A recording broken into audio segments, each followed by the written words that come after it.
Okay, we are back again. Yay! We are starting from chapter 3 of this novel, page 49. As they proceeded down the dim, deserted corridor, Yuya and Crowley told each other about their respective worlds.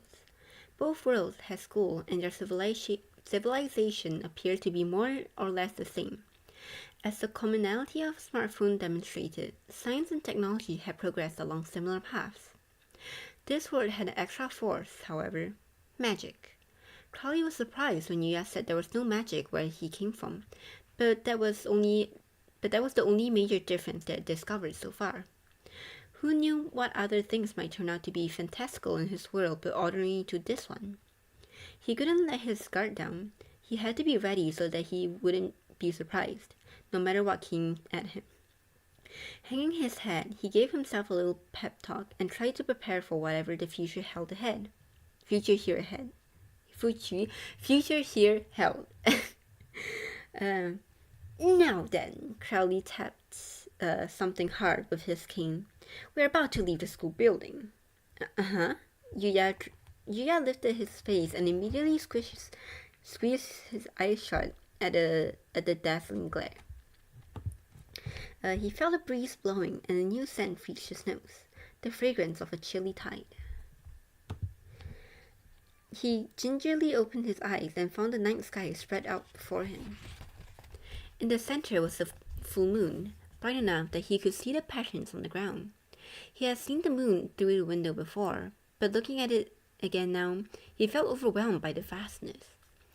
It was so bright that he couldn't see any stars. Huh? He frowned. Why would you have an orientation at night? Because, unlike other schools, we're prestigious. We are a prestigious institution for the cultivation of mages, Crowley declared. Naturally, we hold our important ceremonies at night. Makes sense, Yuya replied. Here was already the first piece of the world's unexpected common sense. He looked at his feet and the light of the moon reflected off the grey stone tiles. There was nothing else around them, only a dark sky and the ground shining palely. As they walked, the world suddenly opened up. Yuya caught sight of a very long staircase at the bottom, and at the bottom of it, far below, a variety of structures dotted the landscape. Tall buildings, rigid. What? Rigid roof. Okay, I was looking at it like rigid. I was like, is this a blue bridge? No. Tall buildings, rigid roof, domes. He thought the school itself was plenty big, but the overall campus was larger than he could have imagined. The windows in the street lamps shone earnestly, undaunted by the light of the moon. Although Yuya couldn't see anything other than the moon in the sky, the tiny flickering lights of the townscape looked like stars and made it seem like the night sky continued to stretch out beneath itself. It's beautiful, Yuya murmured, with emotions as he looked down on the campus from up high. Isn't it, though? Crowley puffed his chest out proudly. All this magnificent structure provides an environment that cultivates a rich and full humanity in our students. Are you sure about that, Crowley? Is the building I'm staying down there? Of course! It's one of the most elegant and refined on campus, with plenty of character. Only a little further down now. Let us hurry along. Crowley, don't lie to us, Crowley urged. Yuya stepped out onto the first stairs and fluttered a bit at the height, but his moon was a little brighter now, perhaps because of the beautiful view. He made his way down the steep staircase with care, mindful of where he stepped his feet. And here we are, Crowley declared with an expansive wave of his arm.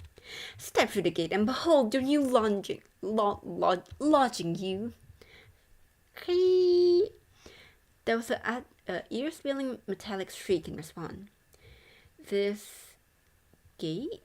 Yuya asked, eyeing the collection of Tia's inclining iron poles tapped ears as he swung back and forth in the wind, threatening to snap off at any moment. Crowley was calling this heap of junk a gate. Yuya touched it timidly, and a rusty chunk crumbled and fell to the ground. He slipped through the structure that had once apparently been a gate, being careful not to catch his robe on it, and stepped into a gently sloping staircase. Somehow, the surrounding air grew darker and more stagnant with every step he took. The moon that had been so dazzling bright when they left the school building was now hidden under a thick blanket of clouds. Weeds grew freely from the gaps in the cracked concrete, and made the ground beneath his feet felt more uncertain. He nearly fell any number of times, prompting himself up by clinging to Crowley each time, until they finally arrived at the building itself, a Western-style structure of the sort that didn't exist in the average residential area in Japan. I mean, yeah, I guess like not normally, but you could.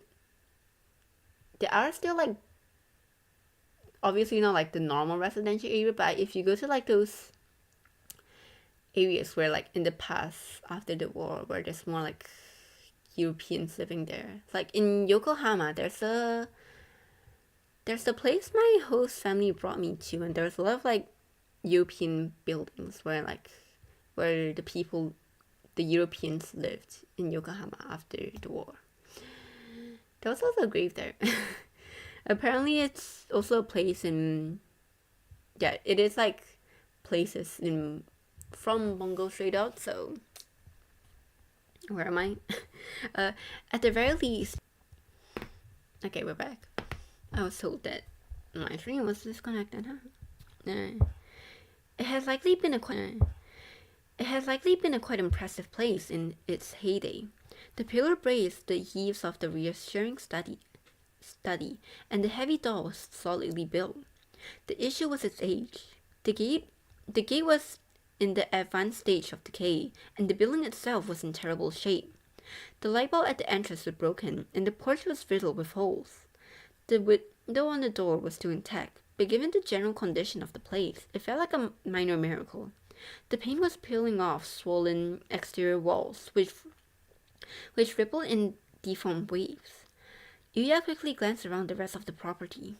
Green shutters and roof tiles littered the garden, where broken trees had been left to rot. This dorm was basically a haunted house. The key ring at Crowley's waist jangled as he pulled it out, and Yearling plucked an adorned silver key from the dozens of other keys. He inserted this into the locks of the door. Yuya watched as the door refused to open. Is that the right key? This should be it, Crowley frowned. I suppose the lock simply gotten a bit stiff because it hasn't been used in quite some time. It had been so long since anyone had come here that the lock had rusted. Yuya wasn't sure which was worse, sleeping in this place or in the creepy room with all the coffins he had just left behind. Just as he was wondering whether he should ask the latter was still an option, the door opened with a squeaking creak. I mean, at least with the coffin, he said it was comfy, right? So it wouldn't be too bad sleeping in it. And you're basically using that place to just sleep, so it wouldn't be like the end of the world. I would sleep in the coffins. Oh, here we are, Crowley said and stepped inside. Yuya took a deep breath and followed the head mage. The house stank of mold, like a compressed and compacted version of the air found in the furthest reach of a library. Yuya coughed as he walked down the hallway with Crowley. Crowley, I think this is like a biohazard. I don't think you're supposed to let students live in this. God, pray help all of the youths out there. True to the impression Yuya had gotten from its exterior, the building was quite large inside, but furniture was scattered all across the hallway, and there was no small bit of work to weave their way around it. While his attention was occupied by where he was stepping, his head collided with spiderwebs. The lounge they eventually arrived at was filled with the same mass of broken furniture. Isn't it delightful? Crowley looked back at Yuya with a smile. I grant you, it is a touch old, but nothing a broom and some elbow grease can fix. Elbow grease? What's elbow grease? You'll have a ship-shaped place to spend the night in no time. He righted the candle stand that had fallen off on top of the hearth and set it over. The candles immediately sprang into life and set a small shadow, maybe spiders, maybe mice, scurrying away. Yuya looked around the room in trepidation. Trepidation? Huh? Well then, Crowley stamped his cane against the floor. I'm off to investigate your place of origins in the library.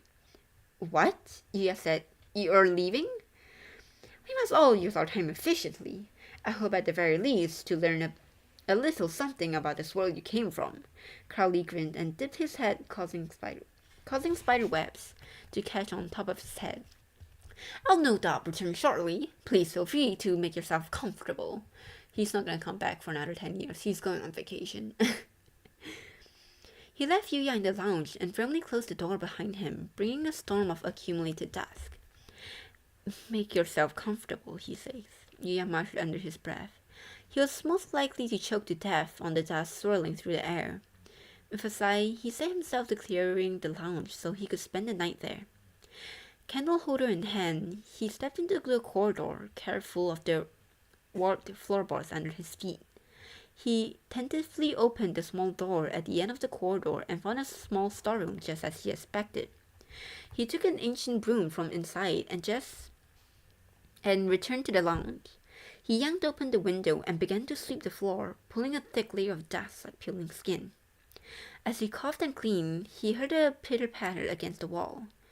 A quiet sound that quickly changed into the burbling of water. It's raining, he realized. A gentle rhythm of falling rain steadily increased the volume as the sudden shower turned into a full-blown storm.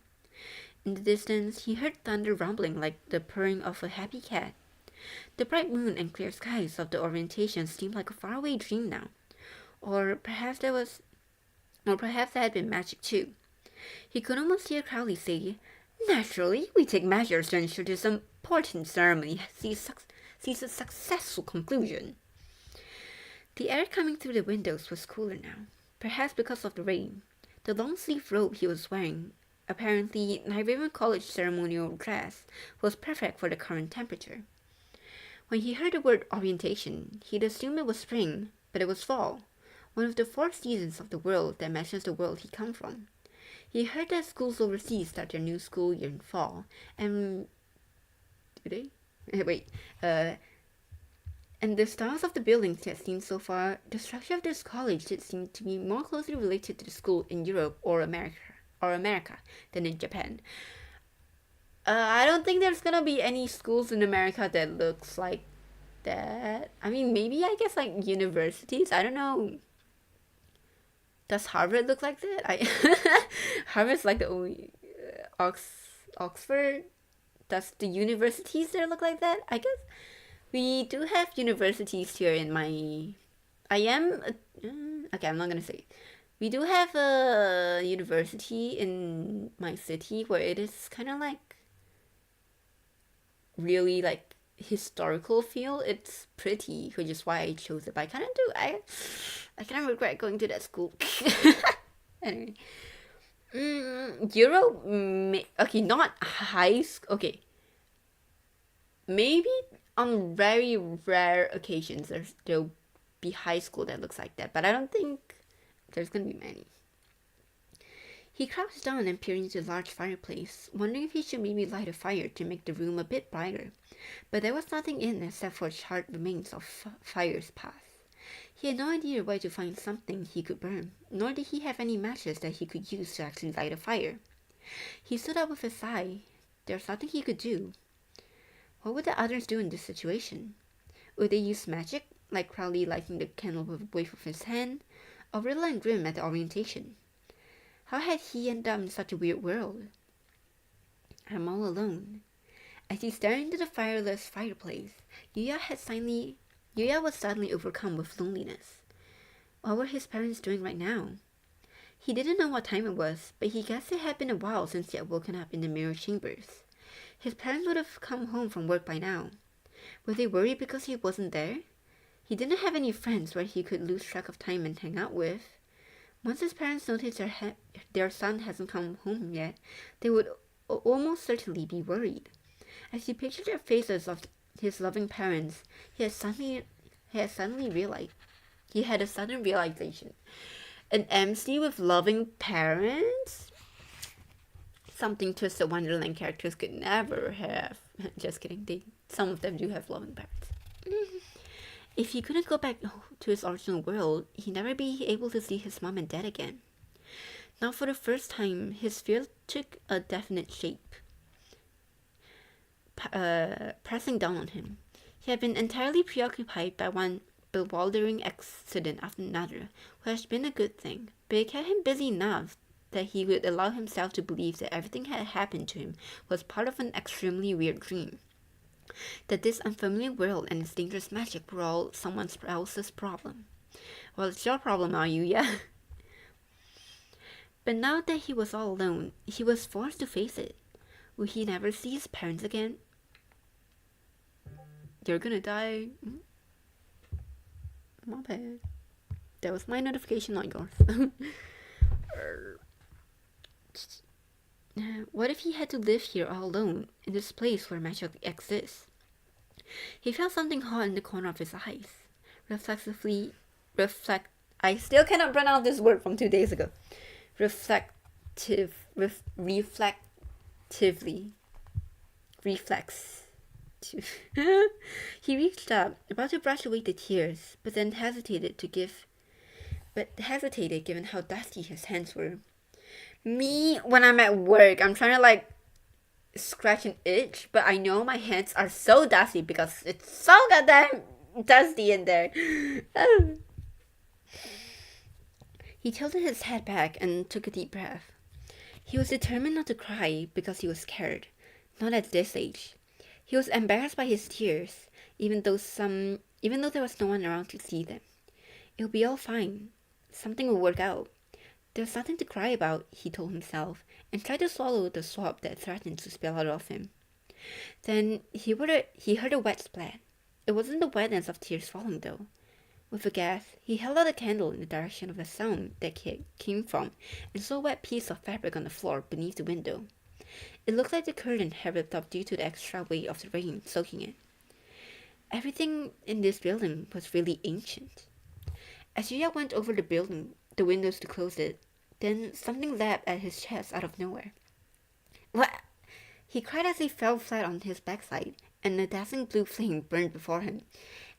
Grah! It was seriously pouring out there, said a voice. Yuya's mouth gapped and opened and shut. The thing grinned and laughed. That look on your face was priceless, like a bat that got blasted by a water gun. Grim? Laughing at him once more was the little creature that had started chasing him around the moment he opened his eyes in the mirror chamber. But Grim had been kicked out of school at orientation. He had caused such a ruckus that Yuya had assumed the school would have put some kind of measure in place to make sure he couldn't step into the campus again. So how had he gotten in here? Maybe no one thought he would be so persistent. Maybe Yuya looked closely. He saw that Grim was missing the shackle Riddle had locked around his neck. What are you doing here? He yelled. It's obvious, duh. Grim rolled his eyes. I'm here to fight you so I can be a student at this college. People keep getting in my way, so this time for sure you're going down. Wait, there's no need to fight me. Yuya stopped Grim with both his hands as the creature started to take a deep breath. I'm not a student here. A lick of fire flickered out from between fangs. Huh? What do you mean? Yuya told Grim what had happened after he left the mirror chamber. You mean you can use magic? Grim scrutinized him with wide eyes.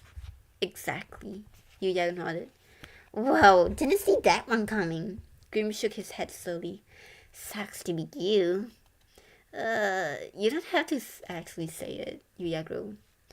The desire to flee that had welled up in him during the orientation was rekindled. He wanted to be anywhere but there. As if to strike the final blow on the increasing but despondent Yuya, Grim let out a huge sigh. So, beating you to the pub is gonna get me in, huh? Well, I guess I better think of another way. Another way? Yuya asked. Yep. Grim inched closer. I'll take you hostage and threaten the head mage. Yuya shoved the creature back with a broom. Although Grim seemed to have given up on the idea of fighting him, he still couldn't let his guard down just yet. Why don't you give up already? Don't be stupid. I ain't ever giving up, Grim declared, and leapt up into the back of the sofa. Even in that position, he still wasn't quite at eye level with Yuya.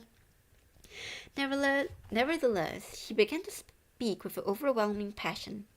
I was born to do this. I'm a magical prodigy who's got the making to become one of the greatest mages who's ever lived. Which is why I figured I'd be a shoe-in for the Flame College, and why I've been waiting for this Black Harry to come for me, and yet it never did. Okay, have you considered that maybe you're not the equivalent to a 16, 15-year-old yet? So maybe that's why you haven't gotten your letter, you know?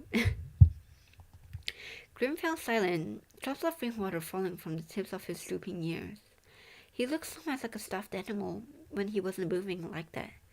With him soaking back and hanging his head like that, Yuya almost felt sorry for him. While Yuya struggled with how to respond, Grim suddenly shook himself like a dog, and water went flying everywhere. Grim snorted. His bashing grin was back on his face. That dark mirror in the image has no eye for talent. I'm totes destined for greatness, to be the most powerful mage ever. Not letting me in was the greatest loss for this whole wide world. I am going to school here, whatever it takes. But you don't know what they do to you next time, Yuya protested. You've already gotten in so much trouble, just give it up. Never! I will become a great mage, Grim screeched, and it was clear that he would not listen to a word that Yuya had said. Yuya couldn't handle Grim setting everything on fire again, so he held his palms out, placentingly. Okay, fine, I get it. So what do you mean by all this great mage stuff, anyways? So, okay, a great mage, right? We're talking about the most amazing mage ever, Grim said. Yuya was pretty sure that it was not really an explanation, but Grim ignored his doubtful demeanor and went on, eyes shining brightly as he recounted his dream to Yuya. A great mage, super popular and powerful. You want something done? That's the guy you gotta call. When I'm the great mage, everyone will be all. Grim's so cool, and Grim's so strong, and what a genius Grim is. Total respect. Wow, this sounds amazing. Yuya was only going on with Grim, trying not to stir up anything, but Grim seemed satisfied. He snickered somewhat derivatively. That's a dream, eh? But too bad for you. Can't use magic, so you can be that great of a mage. Okay? What I'm saying here, you got no chance. Maybe I'm fine with that, Yuya said. Liar! Ain't a soul alive who doesn't want to be a great mage. Grim crossed his arm with a malicious smirk. No point in pretending you're all tough. I mean, the truth is, you gotta be wishing that you could use magic like me. Yuya pictured it for a moment. What if he could use magic? It would barely be handy and probably lots of fun. But that didn't mean he was stewing in his own thwarting ambitions or feeling panicky. Grim could boast and brag on until the sun set, but Yuya didn't feel so much as a twinge of jealousy towards the magic users. Do you even get it? Grim stammered. If you were a powerful mage, you could do anything. everything with magic. Magic. A parallel world. Yuya honestly couldn't care less. He only wanted one thing right now. To go back to his own world. You've got some loose, buddy. Grim pursed his lips in a pout and sat on the sofa. Suddenly, he opened his eyes wide. Whoa, the bottom of my feet are all white! Oh, wow, they are. Yuya purred at his paws, which now looks a bit like cotton. I guess because you were walking around in this dusty place after being soaked by the rain. Yuya had only finished cleaning half of the floor after all. He hasn't even gotten started on the sofa. Dust? Dream looked around like he was only just noticing the state of the room. Oh yeah, everything is all whitish, and it stinks like mold. How am I supposed to sleep here? Get it clean already. Uh-huh. Yuya wondered what he had heard wrong. Did you just say sleep? Yep. Grim nodded firmly. You're planning to stay here? You betcha. You seem like a kind of guy who maybe gets it. I won't take you hostage for now, so give me a place to live instead. But Grim, Yuya protested. You just got thrown out of campus. The headmate's gonna come back soon, and honestly, I really don't need any more trouble. You're gonna shoo me out into this rainstorm? Grim turned an incredulous eye on him. You're a cold one, darn. So you're saying you don't care if my fur gets soaked wet and I catch a cold and it goes... What? And it goes and turns into a It's too big of an English word. Pneumonia? I didn't say that. I mean, I didn't, but... Yeah, I really didn't want to get aggressive. Want to aggravate Grim. But he also got the feeling that letting the creature who disrupted the orientation so spectacularly stay was only going to be a headache for him. While he struggled to decide what to do, Grim suddenly screeched and leapt up. Meow! Something just fell on my back! Uh-huh. What is it? Yeah? Yuya looked up at the ceiling and glimpsed a wet spot. Of course there's a leak. How old is this building? Meow! Grim snapped. Get out here and fix that garbage roof. I can't. You stared at him blankly. I've never repaired a roof before in my life. You could use magic. Wait, what? You could use magic those holes. Oh wait, right. You can't use magic. You can just magic those holes. Grim burst out laughing. Man, you're so useless. Okay, fine then. Boring guy like you can go and just get a boring bucket or whatever, can't ya? Yuya turned exaggerated eyes on Grim. This creature clearly only cared about himself. Grim rolled around laughing at the sofa, then abruptly stopped. What? Maureen? Grim reached up towards Yuya. Are you trying to give something? He held out his own palms in return, but those were only swept away immediately. Not you, don't! Behind you! Grim yelled. Behind me?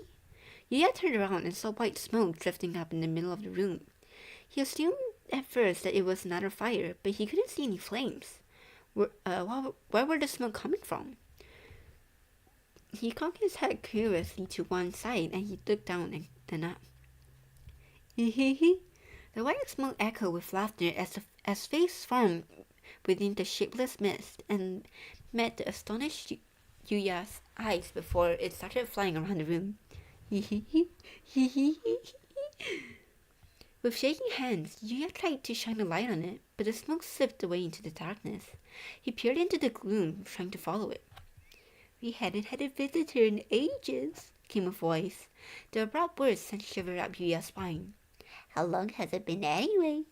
Look, I don't know how to do... I'm trying to imagine the ghosts in my head, so I'm trying to give them a voice.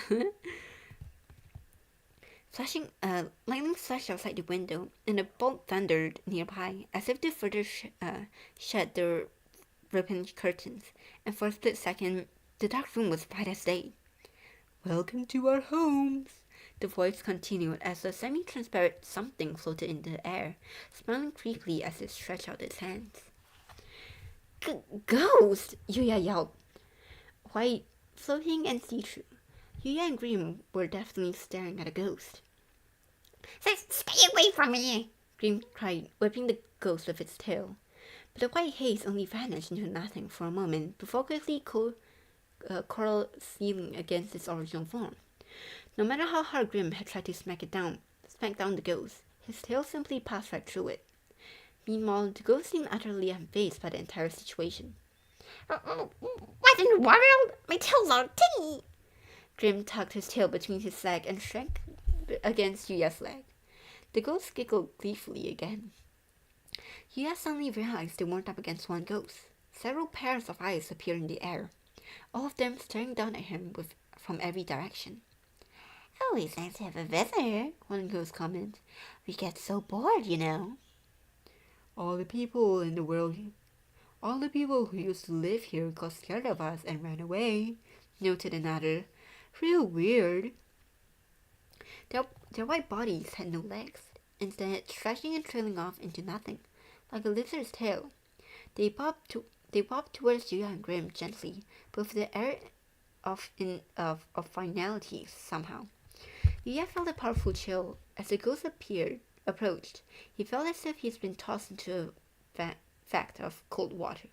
His legs trembling, his jaw shook, and his teeth chattered. He wondered if the icy tendrils crept up from his feet would eventually reach his heart. He could see the lights of the candle on the table through the bodies of the ghosts. We just I feel like I'm only doing two ghost voices. I need to think of the third one. We just want some new pals to play with, a ghost said as it leaned in, colored red by the flame, and its face was abruptly enormous, lips pulled back into a frightened snarl of a smile. How about we make you into a ghost? Maybe it was because his legs were frozen, or maybe it was a terror, but Yuya couldn't move, or scream. He was rooted in the spot, while next to him, Grim's ears twitched. He guessed Grim was probably just as scared as he was, and lowered his gaze. Then nearly did a double take. The look on Grim's face was the exact opposite of what he had imagined. Grim's nose was wrinkled, and his throat rumbled with a low growl. Flame flickered out from between his fangs, and his eyes blazed with outrage. I ain't afraid of ghosts, he exclaimed. When the ghost had first appeared, Grim had shrunken up against Yuya in fear, but he clearly gotten over the initial shock. All of his fur was staying on its end as he aggressively leaned forward. How could he be so determined even now? Yuya looked up in surprise while Grim stood on all fours and shouted, I'll show you what I got! The area around them grew abruptly brighter. Flames slapped on the floor and wall. It was the orientation all over again. Don't! You're gonna set the place on fire! Yuya grimaced at the heat and reached out to stop Grim, but the tailed creature slipped away, chasing after the circling ghosts. Balls of fire flying everywhere. Pop, pop. Not even close, one ghost taunted. Go ahead and fire off your sad little magic until you die, 'cause we can't, you know. We're already dead and everything. Shut up! The angry Grim kept shooting off fireball indiscriminately. Pop, pop, pop, pop. Yuya raced around and put out the tiny flame fire with his shoe or his hand covered by his sleeve. The rain was actually a blessing, he realized. Because of it, the room was so damp that the flames basically just smothered and when they hit the floor or the furniture. But when he could tell that the constant heat of the fire was starting to dry out the dampness, it was only a matter of time before one of those fireballs lit something on fire. If he didn't put an end to this, the building really would burn down. Grim, stop! Stop it! Come down! Yuya shouted desperately, but his voice was drowned out by the rain beating against the window. Missed by a country mile. Over here. This way. The ghost taunted. You got a lot of nerve for someone who's see-through. Quit popping up and disappearing already. Grim growled. Yuya's head spun as the ghost roared with laughter, and Grim just roared. The intensifying thunderstorm only made his panic that much more acute. He was so scared and worried that he could hardly stand it. His heart leapt and pounding in his chest. Why did Grim keep missing the ghosts anyways? It definitely wasn't because the ghosts were moving fast. They were bobbing them and away again, gently drifting around Grim and Yuya if teasing them. They were moving so slowly that Yuya would probably have tossed a ball and hit one of them. Did the ghost have some kind of special power? Did his he examined them carefully. No, it was Grim. He was closing his eyes every time he let loose a fire, and there was no way he was going to hit anything firing blindly like that. At last, the flame began to eat away at the sofa. I have to stop this. Yuya clenched his fist in determination and crept towards Grim. The monster was totally focused on the ghost in front of him and had apparently forgotten all about Yuya. Waiting for the moment when a jet of fire streamed from Grim's fang's mouth broke off, Yuya grabbed Grim with both hands and lifted him up into the air, then started running, eyes straight ahead, not looking back. He didn't dodge the ghost blocking his way forwards, so he slid right through its white body.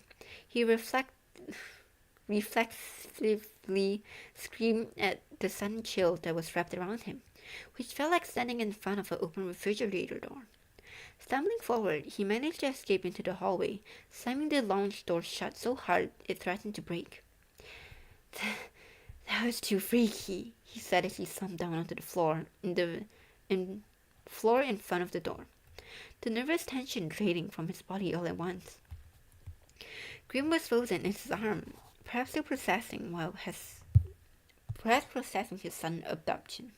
But then he let out a gasp of realization and glared up at Yuya, demanding, "What are you doing, jerk? I had everything under control." "You nearly burned the whole building down," Yuya snapped in reply. "Fine," Grim sniffed. "Then you deal with them." Yuya shook his head back and forth so hard it nearly fell off his head. "I can't." "Oh, what? You're a real scary cat?" Grim sneered. "It's just, I've never been in a fight before."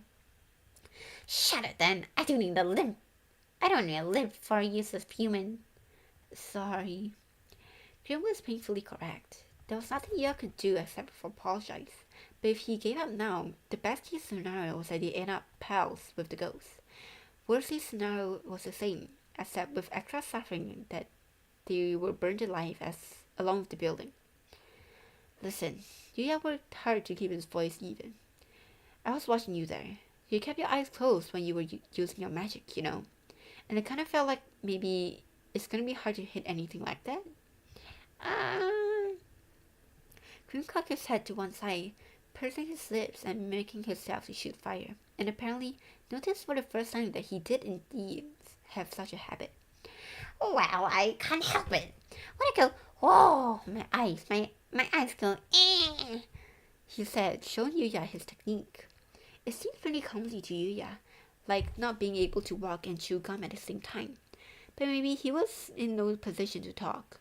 While running towards the ghost, he had been too scared he squeezed his own eyes shut. Perhaps deep down, Grim was scared too, he realized. Grim had the courage to face the ghost all alone though, unlike Yuya, who had simply frozen in place. Ooh, I like this. So while the manga views are kind of opposite parallel with the House Warden, the novel view is kind of a opposite parallel to Grimm. Interesting. Yuya couldn't Yuya at least help him? After considering it for a minute, he had a flash of insight and looked down at Grimm on his lap. "I got it. There's an easy fix here. I'll tell you where the ghosts are. Right, left, up, that kind of thing. When you shoot the fire at that direction, that way your magic might hit them." "Why should I take orders from you?" Grim said, insulted, and began feeling against Yuya. He was scarcely raring to charge back into the lounge and start firing again. "Wait!" Yuya squeezed Grim tightly to hold him in place. "Just listen to me." Nope, Grim said, still screaming. You think you're all hot stuff when you didn't even do a thing out there. Then there's a loud car.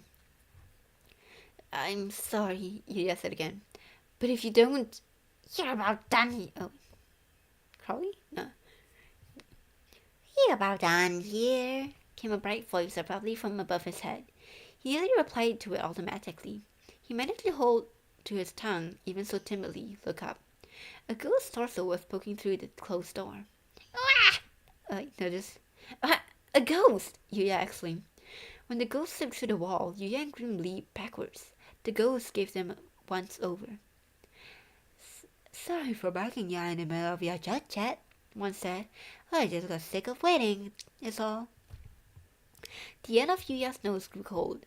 The ghosts were almost on top of them. Get away from us, he cried. Stand back, Grim yelled. Yuya thrust his hand out at the ghost, and Grim breathed higher, lost in the moment. It burns, a ghost yelled. The ghosts were on fire. Actually, they were less on fire and more riddled with holes, where fire had been shot through them. Just like a shadow disappearing where the owner steps out into the light, the ghost of the ghost disappeared when the bright gleam of flame. Grim had finally made a hit. Piece of cake, Grim said, looking at the panicked ghost. Hey human, point me towards the ghost. You got it, Yuya said as he picked the creature up again and carefully aimed it at the ghost. Now! Wow, you're using Grim as a gun, just like this. The grill before him flashed in a pale light. Ah! Another ghost was not flying by Grim's blaze. Who is this? Ha! I got one. I knew I was told wisdom magic, Grim said as he looked back at Yuya grinning. Keep it coming, human. Roger, Yuya said. Though Grim had objected to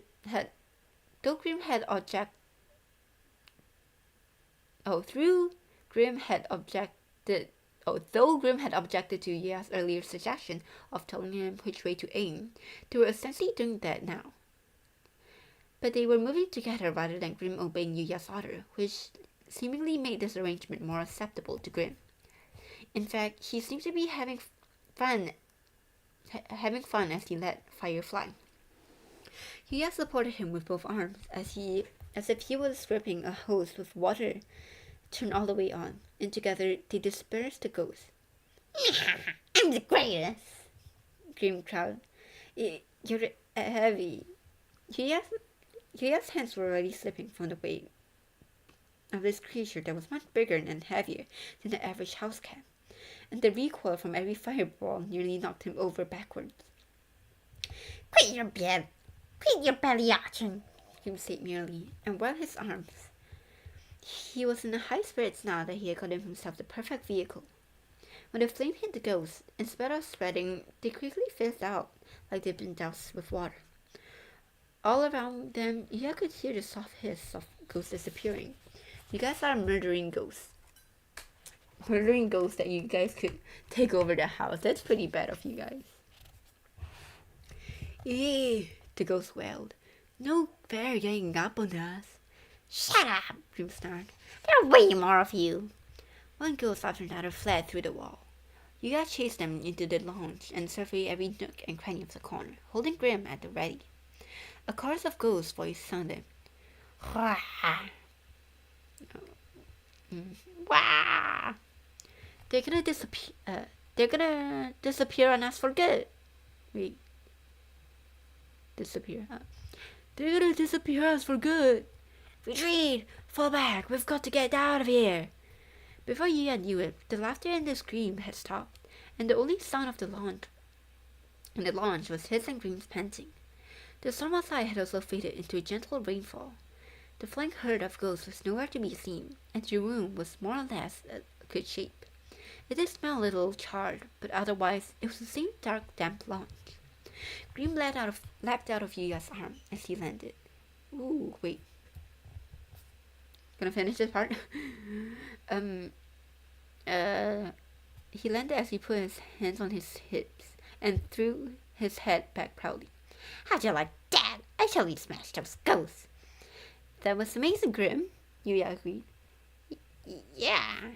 A surprised look flashed across Grim's face, and he averted his eyes, flustered.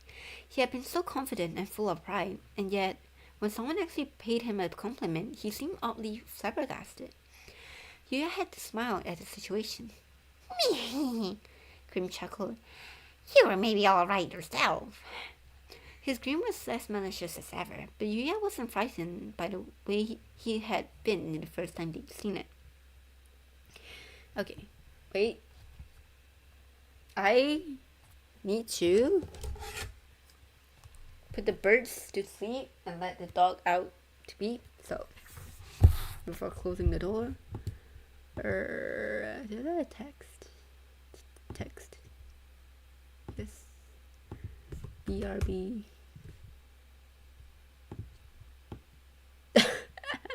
Okay, BRB, very bright and center. You.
Okay, hi. Okay, I'm back. Hello. What disaster have befallen this place? Came a loud cry from behind them, sending a jolt through both Yuya and Grim. They looked back in trepidation and found not a ghost in the doorway, but the headmate, Crowley. Thank goodness it's you, Yuya explained. He was about to explain what had happened when something shot out in front of him. This again, Grim snarled. When Yuya looked down, Grim was tied up with the headmate's tough love. I heard screamings when I returned, Crowley said, lifting Grim with one hand. So it's this creature again. Quite a stubborn little beast, huh? I suppose he was getting up to mischief here, too. He looked ready to throw Grim through the window, so Yuya hurriedly grabbed his arm. No, that's not it. I was attacked by ghosts and Grim saved me. Crowley frowned. What do you mean? So earlier, Yuya began to explain about Grim coming through the window and the ghost attacking and the two of them working together to chase the ghost away. I see. The head mage nodded. Then the screams I heard were actually of the ghost. Exactly. I'm innocent, I tell ya. Grim thrashed around, held by the scarf on his neck. Now that you mentioned it, Crowley mused, I do seem to recall some mischievous ghost took up residency in the dorm and scared away all the students. I'd completely forgotten that this was why it was abandoned. And you were gonna make me spend a night in the haunted dorm? You forgot it was haunted? What if I actually been there turned into a ghost? What would you do then? You put this question to him in a gentler tone, and Crowley laughed. Absurd! That was merely an old ghost joke. He looked thoughtfully down at Grim, hanging from his hands. But to think that this one would come and assist anyone. You've done extremely well to tame such furious creature. Excuse me? Tame? Grim snorted derivatively. This kid's got a total waste of skin, but I managed to make him useful. There, you see, Crowley gestured towards the angry Grim. Very defiant. You have remarkable skills to be able to bend one like this at your will. You mustered the courage to ask what he really wanted to know. Head mage, he began. I hear voices outside, but I don't know. Yes, Crowley looked up at him. So, he mumbled. Are you finished with your research at the library? Okay, no, it's just Demi. Why is Demi?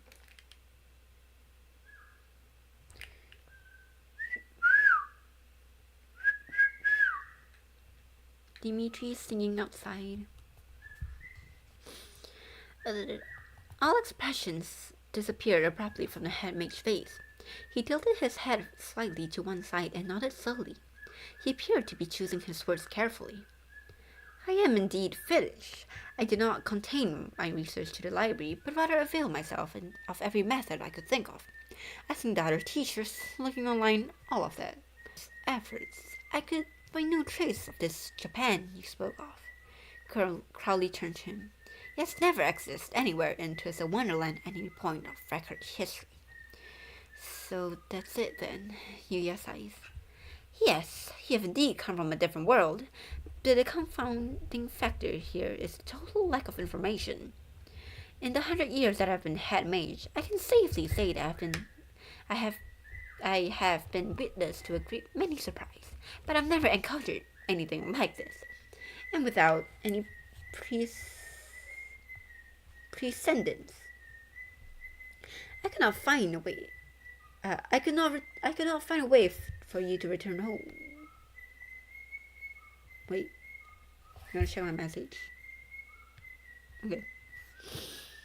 I cannot find a way to return you to your original world. You couldn't. Even said so abruptly, it didn't feel real. Yuya had been so scared by the prospect of being trapped there that he nearly burst into tears, and yet when he was told that this was exactly the position he was in, he couldn't quite believe it. Deep down, he had assumed that this would all work out somehow, convinced that something cruel would never happen to something so utterly average as him. But he was wrong. No one knew how to get him home. If there was some way to do it, it was not going to be easy to figure out. How was he supposed to keep on going now? What was there to live for when he woke up in the morning? Crowley lowered Grim to the floor and cleared his throat. Yuya automatically shuddered. Well, it is difficult to say, Crowley began. But given that you are not a student at our fine college, I cannot allow you to stay here for free. Education must be fair, all above else. Okay, Yuya could only hang his head at the time. However, Crowley paused thoughtfully, I believe accommodations might be made if you could consider working for me. Huh? Yosley shut up and he stared at the head mage. Except for the faculty, everyone employed at the college is ghosts. What? But the staff of ghosts is not always optimal, you see. Crowley's eyes shone. It was hard to tell because of the mask he was wearing, but his mouth was curled up slightly, appearing to be a smile. It'd be truly painful. It truly pains me for education to abandon a boy without a penny to his name. I would personally find a great help if you were to do odd jobs on campus, while I tend to find a way for you to return to your original world. As for pay, well, that would amount to the commensurate with the work performed. He smiled. What do you think? Yuya wanted to hug him. He believed he'd be able to keep going for now, at least.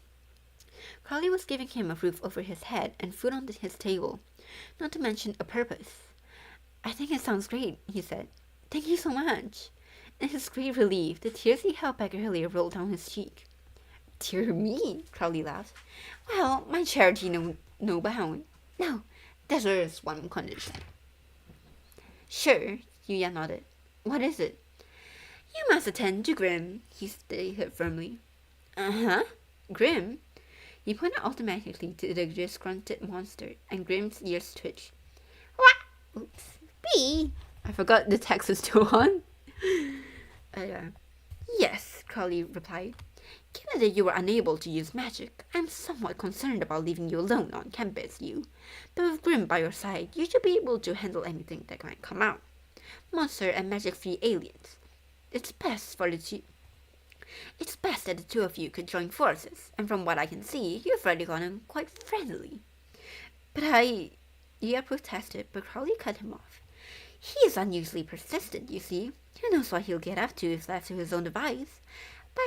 But I know I won't have anything to worry about if you're with him, Crowley was trying to get rid of a nuisance by making Yuya's Grim's responsibility. Me what? No! Making Grim's Yuya responsibility. He was about to insist that he wouldn't be able to bring Grim in when the monster in question shoved him out of the way. So I can go to school here? Grim shouted with delight. No, Crowley said in a clapped tone. I told you, you will stay at the school to do odd jobs, cleaning the campus and maintaining the faculty.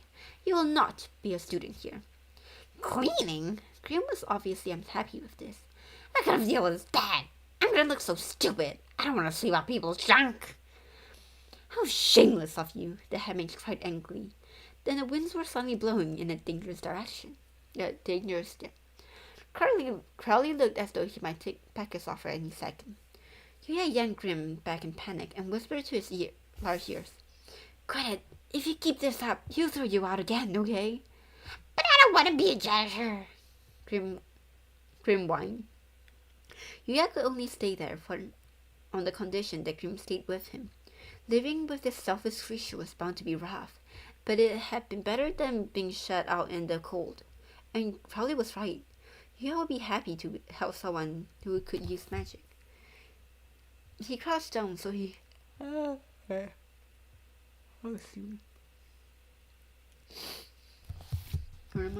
He crouched down so he was at eye level with Grim. The monster was clearly dissatisfied with the special requirements. This made Yuya feel like he could count on him somehow. Who's it? I just know the head mage will let you in at some point if you stick with me, he said, desperately trying to persuade Grim that this is in both their best interest. I mean, he's got to, right? Grim grunted as he looked away and crossed his arm. And if you get thrown out again, I know you'll sneak back in, yeah? Yuya continued. So living here with me saves you a lot of work. They'll feed you, and you won't have to wander around in the rain anymore. Feed us? Grim turned to meet his eyes. You mean I can have 10 tuna whenever I want? Yes, exactly. He bobbed his head up and down. Tuna was Grim's thing. Yuya could possibly make that happen. Perhaps Yuya's pleas had struck a chord, or maybe Grim realized that the arrangement was to his advantage. He put his hand on his hips and said, "Fine, I will design. Dig in? Is it supposed to be design? I will DEIG it. Don't know what it is. To live here with you. It'll work. For now, anyways." "Wonderful. It's a done deal then," Crowley nodded, having watched over the proceeding. "Once you finish with your official duties, you may, of course, make use of the library and the other faculties as you please. I have no doubt that you would like to do some research yourself, Yuya. You may also use this dorm however you like." "Great, thanks," Yuya said. Crowley took a silver key from the bundle of his keyring. Yuya recognized the key to be the building key to this building from the glimpse he had gotten when they had first arrived at the dorm. It was a simple old thing, but it was scratch-free and gleamed brightly, as if someone had taken great good care of it. Yuya clenched it tightly in his fist. "Thank you so much for this opportunity," he said, shaking Crowley's hand with his free hand and letting out a sigh of relief. He wouldn't have to worry about how he'd get by while he figured out where to go from here. He and Crowley grinned at each other, while at their feet, Grim tapped his claws loudly against the white bag Crowley was carrying. "This smells real good," Grim remarked. "Ah, so you've noticed," Crowley exclaimed, delighted. "There's a pot of soup in there. You are hungry, aren't you?" "So it is food!" Grim yelled, leaped forward. "No!" Crowley yanked the bag up and handed it to Yuya. "You'll share it nicely, and you'll do the same tomorrow as well. Starting out, the two of you are one." Now that Crowley had mentioned it, Yuya was very hungry. He hadn't had anything to eat since lunch at school, and he had no idea how long it had been since. His stomach was growling. "Take this as well, you." Crowley held out a soft package, and Yuya took it in his arm. "What is this?" he asked. "Backcloth and school uniform for you to wear tomorrow. You no doubt have quite a time trying to get everything done while wearing our ceremonial robes." How truly thoughtful I am. Okay, so they do provide the school uniform. So I guess Kenma, is that his name, Kenma? The manga version of the MC for Riddle just decide to wear his original uniform, cause I forgot her name. Yuma? Savannah Claw MC wore. Well, I guess everyone else did just start wearing the uniform, huh?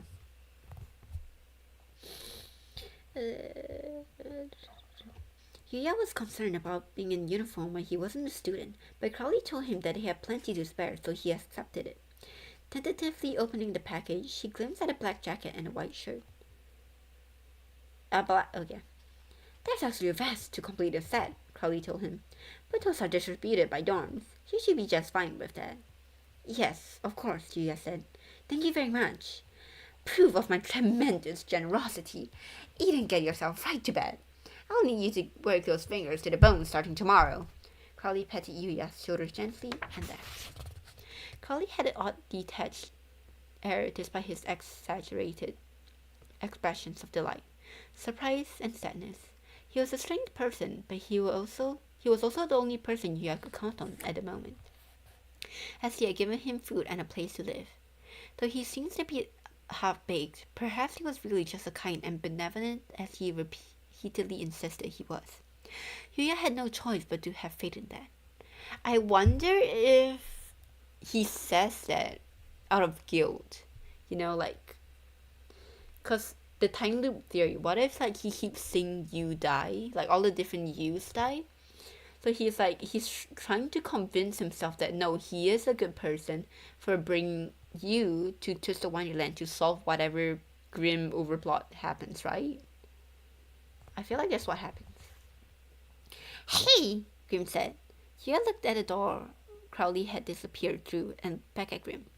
"What?" At some point, the monster had gotten up on the table, so he was basically at eye level with Yuya. So what's your name anyways? Yuya realizes he hasn't introduced himself yet. Yuya Kuroki. Yeah, Grim frowned. That's a tough one. I'm gonna just call ya you. Rejoice, you! Super genius and future amazing mate. Grim decided to make you his hench. Human. He thrust his chest out, showing how extremely confident. The white fur was fluffy and looked soft to the touch. He seemed so pleased of himself that Yuya couldn't bring himself to be annoyed at his absurd declaration, and simply laughed instead. Grim was selfish and reckless, but he was also forthright. Yuya felt like he was right to rely on this little monster and his magic abilities. It embodied him somehow, and he suspected his new roommate would be coming to his rescue again and again. Thanks. He extended his hand to shake it, just as he had with Crowley. Then he gripped Grim's small paw, and the tips of his sharp claw grazed his palm. He started a little, but they didn't scratch him. Startled? He started a bit. Startled? What? He started a little, but they didn't scratch him. Then the paw saw pad felt nice to his hand. Grim flashes with his teeth. Okay then, hand over the gloves this second. That's the end of chapter 3. Water break. Wait, okay. Ace and Deuce entrance.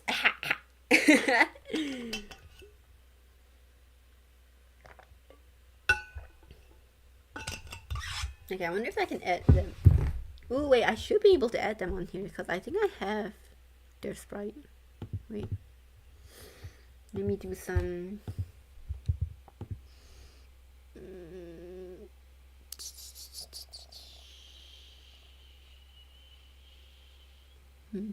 Image, media, image.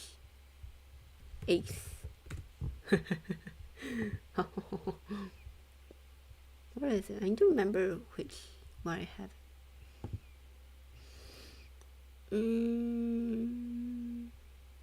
What did I call the file? This. Okay, I have a lot of image of just like memes. Okay. And I opened the file with them. Let's see the memes. Do I have Grim? I don't think I have Grim. No, I don't have Grim saved. Yeah, because this is all from the video that I did with Beastie. Ta-da! My Dumb and Dumber. Ta-da! Who's taller? Yeah, okay. Okay, chapter 4. He heard laughing and voices echoing around him. Morning, said a student. Good morning, said another student. A blackboard white with chalk dust. A clock with a slightly warped second hand. Bullet board points faded in the sunlight. The gentle morning light shining hazily on a familiar sight. Yuya was standing in the doorway of a school classroom. A student near the window looked at the desk beside him. That has been Yuya's desk since the start of school 6 months earlier. Pause? No! Wait, this is Yuya's original world. Wait. A student near the window took the desk beside him, and that had been Yuya's desk since the start of 6 months earlier. Isn't someone missing as a student? Front side. The other students around him quizzically cocked their head to one side. Their eyes surveyed the classroom, and they all slipped past Yuya. No one could see him. You think? Someone asked. Maybe it's just you, another guessed. No, this is a dream. There wasn't anything malicious in his classroom's reactions. They were simply confused. Maybe. I guess that was weird. Sorry. The boy in the seat next to Yuya scratched his head, frowned, and quickly moved on. Did you do the reading? Nah, I had no time. I had practice. Someone let me look at their notes. Friends chatted freely, and not a single person noticed that Yuya was not there with them. It wasn't just that he had been forgotten. It seems as though they hadn't even known the student named Yuya Kuroki from the start. The bell rang, and his classmates took their seats one after another. Yuya's vacant seat was the only quiet spot in the bustling morning classroom. He felt no sadness or indignation. He simply felt deeply, powerfully relieved. This was good. It was better way. It was better this way. It was exactly what I wanted. After all, he'd always. Okay, so you wish to be out of there yourself, so you can't really blame Crowley for doing that, cause you wanted out. A voice loud enough to shake the world around Yuya woke him. He rubbed his sleepy eyes and wondered what it would be like, wondering what it could have been as he looked around the fireless fireplace, the shredded curtains, and the shabby bedroom illuminated by the white sunlight. Right, I'm not at home. The previous evening, he had been suddenly overwhelmed by exhaustion after eating the meal he miraculously kept Grim from snatching away. With no energy left for cleaning up any of the other rooms, he had not so much fallen asleep as lost consciousness on the lounge sofa. Would it not be easier to just clean one of the bedroom first? Because it's gonna be a lot smaller than the lounge room, right?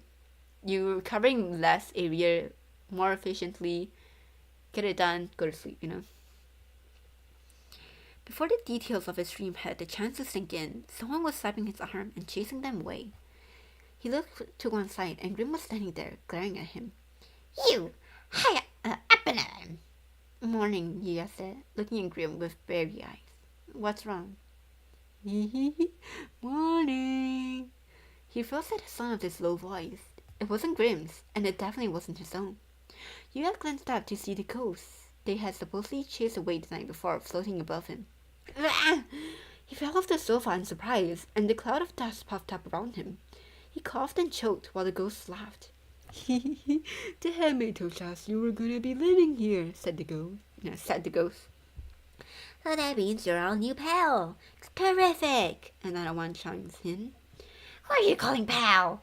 Grim grumbled, crying at the ghost. When did you come back anyways? Do you want something more of what I gave you yesterday? No. The young folks already rang. No, you young folks are always rang for a fight, one of the ghosts said. Come down and listen. Yuya got up and brushed off the dust on his clothes, and the ghost watched. You okay? One of them asked. I'm okay, Yuya said, standing next to Grim, who was on high alert. When the ghost had assaulted Yuya the day before, it had been dark, and he had truly felt like his life might be in danger. He felt none of that fear right now as he faced the ghost floating before him.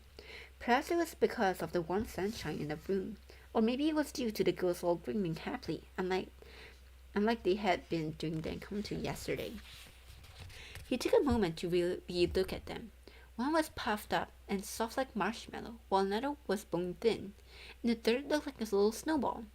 All three were wearing silk hats and cloaks, and floating in the air in the middle of a sunny lounge, as if they were frolicking at the beach in summer. Sorry about yesterday. We were just playing a little prank. Never dreamed we'd scare you out like that, said one. Yeah, you were so scared, added another. Real nice work on their part, chimed the third. I was not freaked out at all, Grim snarled as he yelled at all of them, but they bobbed away, dodging him easily. This infuriated Grim, and the ghosts taunted him one after another, laughing playfully, clearly enjoying their tricks. Look, we really enjoy the way you two get.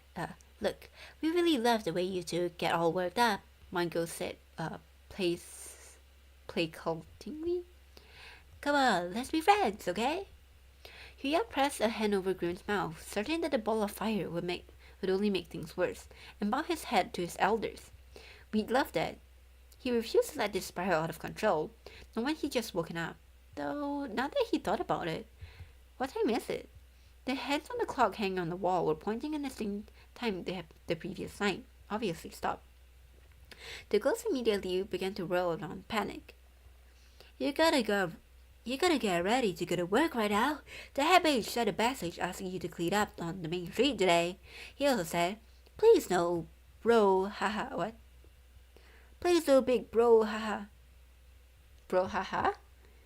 Like, playful Len? What was that part where... Da dee da da da dee da da. Bro, haha. I don't know. Yuya quickly made himself presentable and left the discreet dorm with the ghost. They were surprisingly full of life in the morning sun as they showed Yuya and Grim the way to the main street. Dust glittered and sparkled inside their semi-transparent body, making them seem simultaneously delighted as mysterious as smoke in the dark stage.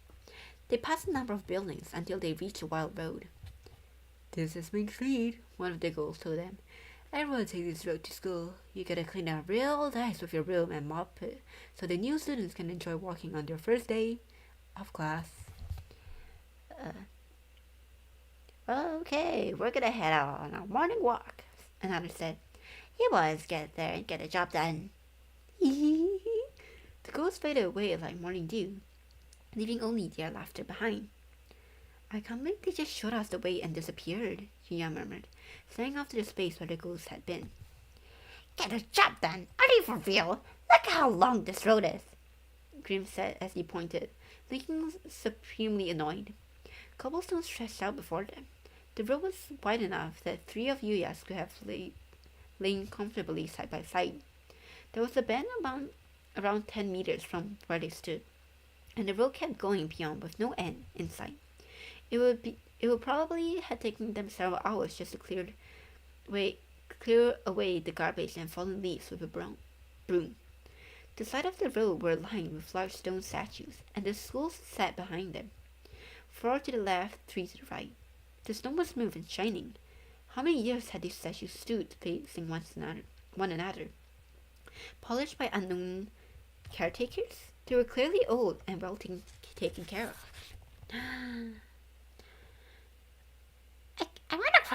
I ran across these guys in the rain. I ran across these guys in the rain yesterday, Green remarked. Kinda surprised me. Yuya had felt the same way when he had been walking with Crowley the night before. Whatever else this statue were obviously not modeled after human beings. He passed by them on the tenterhooks, worried that this monster might start moving at any second. Who are they anyway? Grim stared out at the 3 statues standing on one side of the road. Check it out. This lady here looks like she got some real anger management issues. Queen of Hearts, riddle right here. He tossed the bucket and rag on the ghost had given him to one side of the road and mimicked the pose of the statue closer to the building. Yuya frowned. Ghosts aside, they need to do their job. Carly had given them. He really didn't want to disappoint the head mage on their first day and get thrown off campus. He picked up the bucket he was holding it out to Grim, thinking they could talk and clean at the same time, when he heard a voice behind, asking, "Ooh, how do I want to do Ace's voice?" You don't know the Queen of Hearts? Justin Bieber? I don't know. I don't even know how Justin Bieber sounds like. I know what he sounds like at the new meme? I guess not meme, the one where he was singing the song and then he changed the tone and everyone's like, yay, it's like he remembered he's still youthful or something.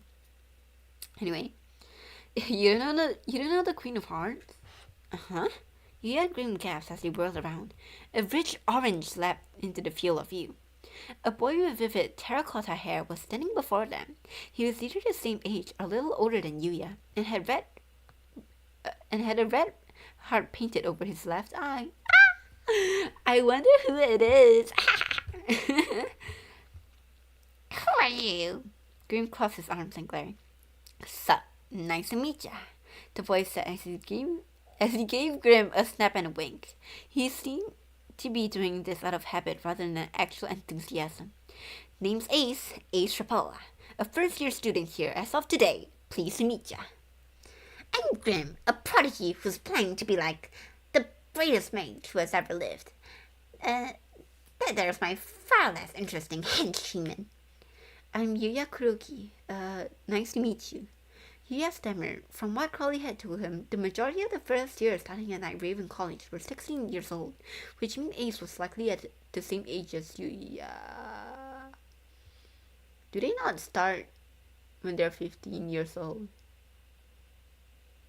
What? I thought they're 15 when they start out. Or maybe it's just riddle, cause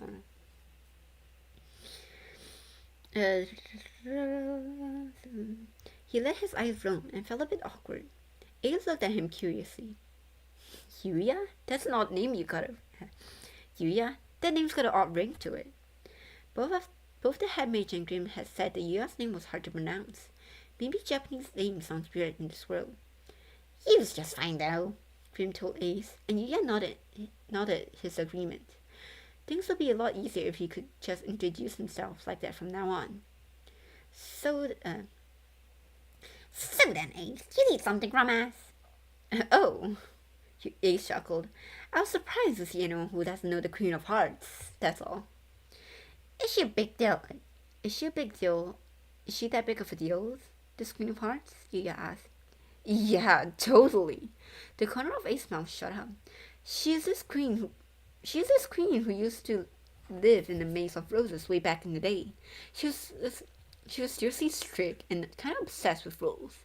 She couldn't stand anything being out of order, not the procession of cards that serve her, and definitely not the color of the palace rose.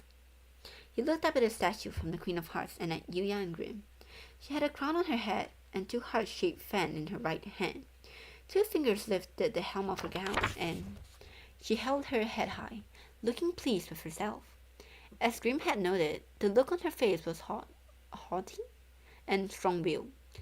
She basically ruled over a kingdom of a real bunch of weirdos, Ace said. But not one of them dared to defy her. How come? Yuya asked, and Ace grinned at him, as if he's been waiting for this question. Because the punishment for breaking the rule was your whole head, he told him with a smirk. That's seriously messed up, Grim cried, and Yuya shuddered alongside him. Yeah, Ace replied nonchalant. I think it's cool. I'm a big fan. I mean, nobody's gonna follow a queen who's nice and all. Nobody's gonna follow a queen who's nice all the time, you know? I guess so. Grim shifted his gaze to the other two statues on the side of the road with the Queen of Hearts. He pointed to them. Okay, what about... Wait, I guess it's Grim. There's a stain on my book. What is this? It's like dirty. I've been robbed. There's like a little like stain thing on my book. Okay then, what about this lion with the scar on the eye there? He's as famous as his queen. Natch, he said. That there is the king of beasts, ruler of the vast savannah. Well, I say king, but he wasn't actually born to the throne.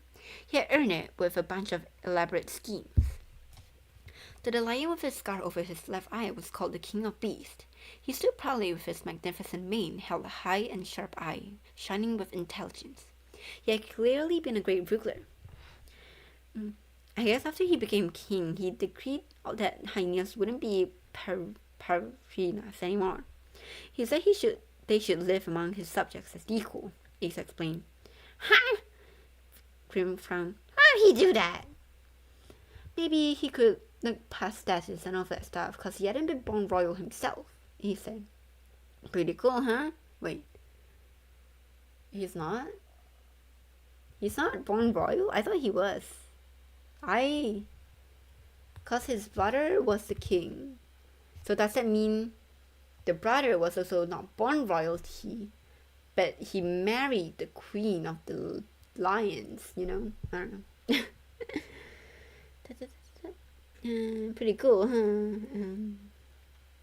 Who's this? Yeah, when you put it like that, he kind of rock and roll. Grim stood a little taller and set a hand on the pedestal of the stone statue between the Queen of Hearts and King of Beasts. So now who's this old lady with the octopus legs?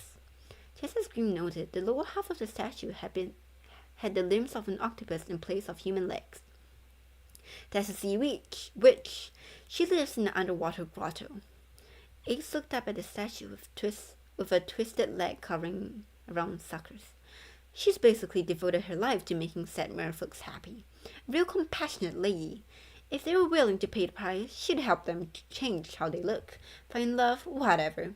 He pointed to the piece of paper on her right hand. That thing there's the contract. Her mouth was marked by a beauty spot that stretched out wide, generous smile that went nicely with the tale of a compassionate heart doing whatever it took to save merfolks. Although they say the price for all the power is a teensy bit high, Ace continued. But I mean, you're talking about granting wishes here, so it's only natural you have to pay. Nice. Grim gazed at the statue, a dreamy look on his face. I want to be a great manger ready too, so I can start racking in the dough. And when I'm gonna fill up, and then I'm gonna fill my fill of canned tuna every day.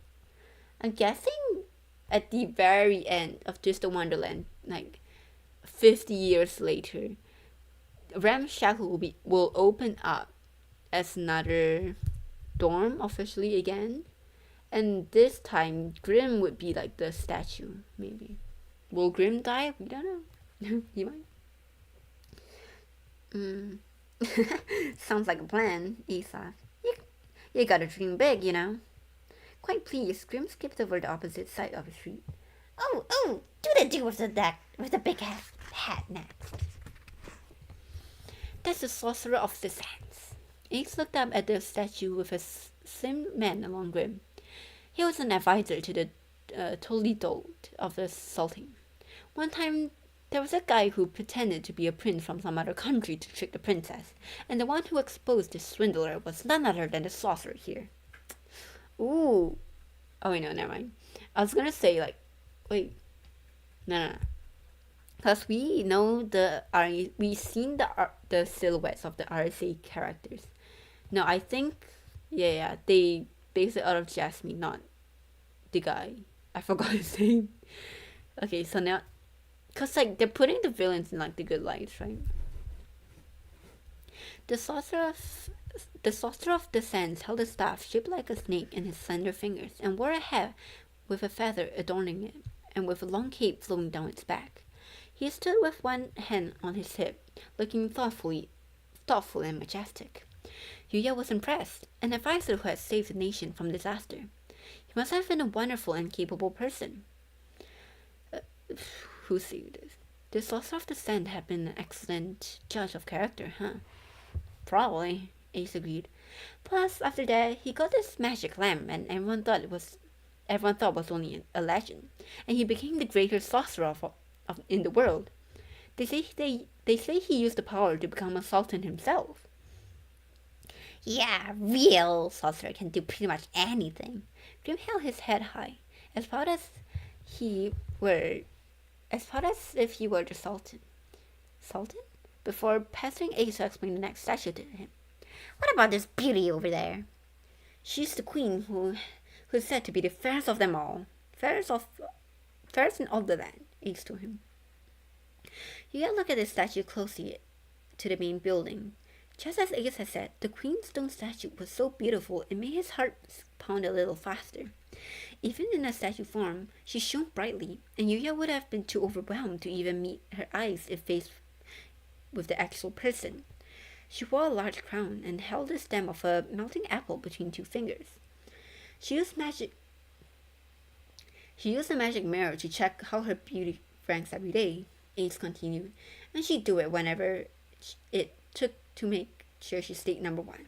Like, sure, she was naturally beautiful, but she was also always working hard to stay on top. I mean, that's dedication, you know? She must have been incredibly focused, you replied. Seems like a country ruled by a queen like herself would be pretty peaceful to live there. Peaceful place to live. On top of that, Ace said, lowering his voice slightly, not only was this a total haughty... Ace! Not only was this total hottie gorgeous, she was also a master of making poison. What did he say in the game? I don't remember what he says in the game. Oh my god, Ace. Not only was she a hottie, well, it was just totally hottie gorgeous, bro. What? How old is she? Poison? Grim gasped, taking a step back from the statue. Now we're in Scary Town. Well, poison and medicine are flip side of the same coin, Each shrugged. And maybe she learned that stuff so she could make herself be more beautiful. I mean, she go that far for her beauty and gotta respect the hustle. True, peeps with all that kind of tribes are pretty cool. Grim sounded excited. Ace stories about all these giants of history were clearly inspiring his own already grand ambitions. Yuya was also really enjoying hearing the tales behind the statue. The strange little anecdote took root in his mind, thanks to Ace's storytelling prowess. The way he slipped into jokes and kept the story moving along demonstrated an eloquence beyond his years. Was he really the same age as Yuya? Plus, he was surprisingly good-natured, answering Yuya's and Grim's question without a hint of ill will or frustration. So yeah, that's my notification. What is Soul doing? Yuya found himself calling out to the other boy. See? That is our boy! Ah! Wait, was he that nice at the start? I thought when does his assholes... when does he start acting like an asshole? Perhaps feeling his eyes on him, Ace met Yuya's gaze and grinned. He was so cheerful. He met my gaze! There were two statues left, unexplained. Grim stopped in front of the other one. Whoa, this guy's head's on fire. He's freaky just to look at. Yep, Ace nodded. That's the king of the underworld. His frightening name was well deserved. The statue was a man with a razor-like teeth who smiled ferociously like flame danced up from long, sharp fingernails. He ruled the kingdom crawling with evil spirit, a real powerful dude. And yeah, maybe he does look kind of scary. Ace glanced up at the statue, but he was a straight shooter who worked super hard at a job he never even asked for without ever taking a day off. Cybers, the Hydra, the Titans, they all took orders from this guy, right? The Titans? Yuya frowned, confused. You don't know him? Ace asked. Cybers, the Hydra, and the Titans were these monsters back in the day. All huge and super strong. The king of the underworld had to have been pretty special to have this guy like that obeying his every word, you know? I actually haven't watched... What is this? Hades? I haven't watched this movie, so... Oopsie. I need to watch it. If he's so amazing, he should have just focused on he should have just forced some other guy to do all the boring work, Grim sniffed. I totally would have. But don't you think he's even cooler for not doing that? Ace asked. He went in and got the job done. His respect for the ancient king came through loud and clear, and although Grim still looked dubious, he seemed nonetheless impressed. Pretty great group, huh? Wait.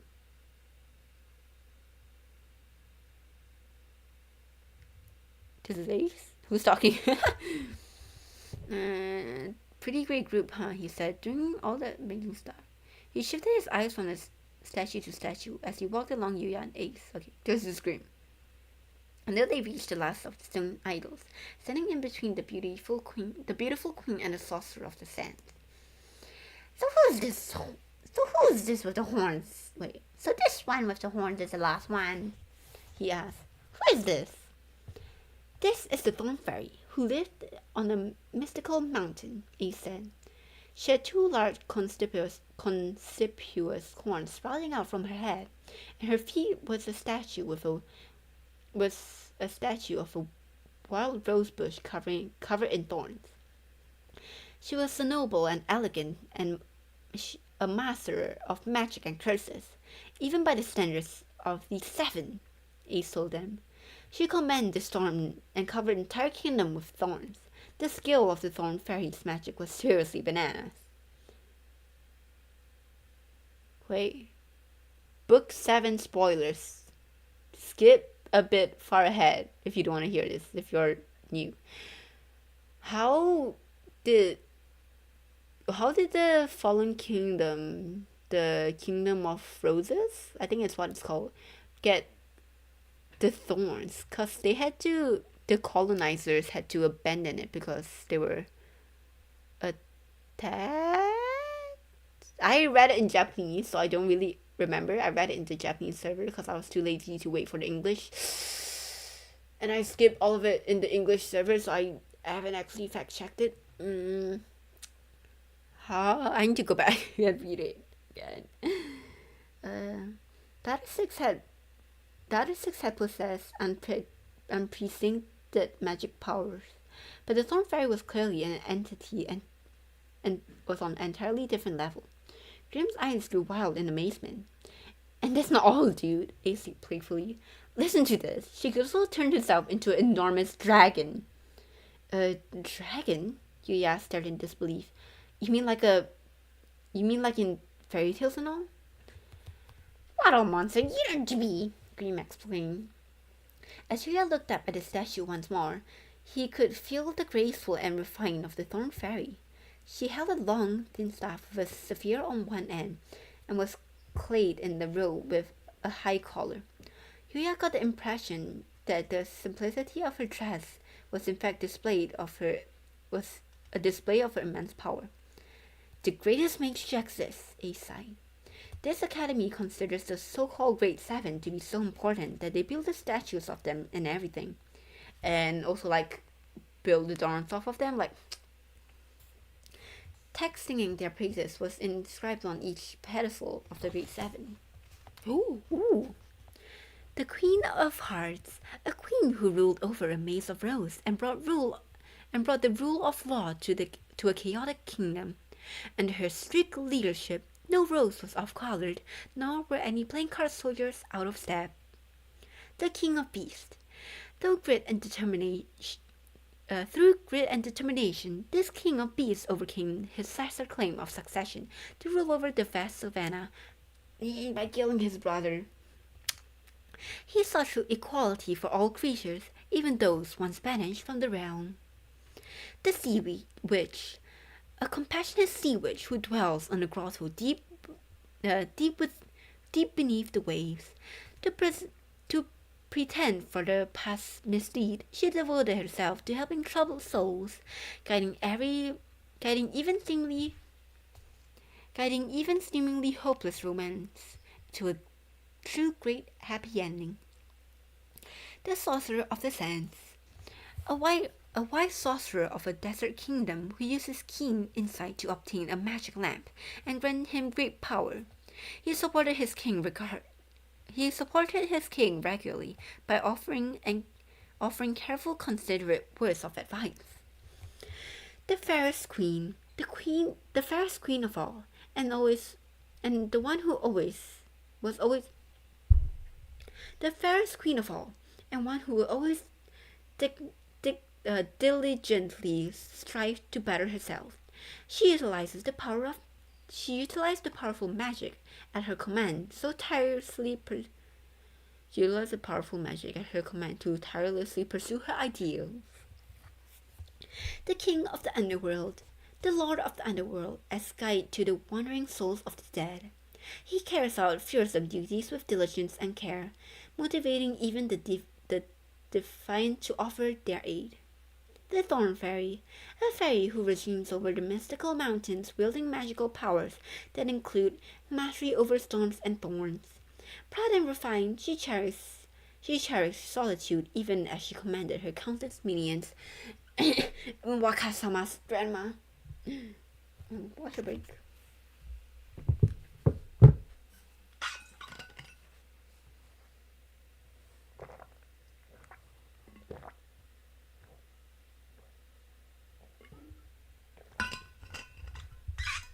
How many pages left?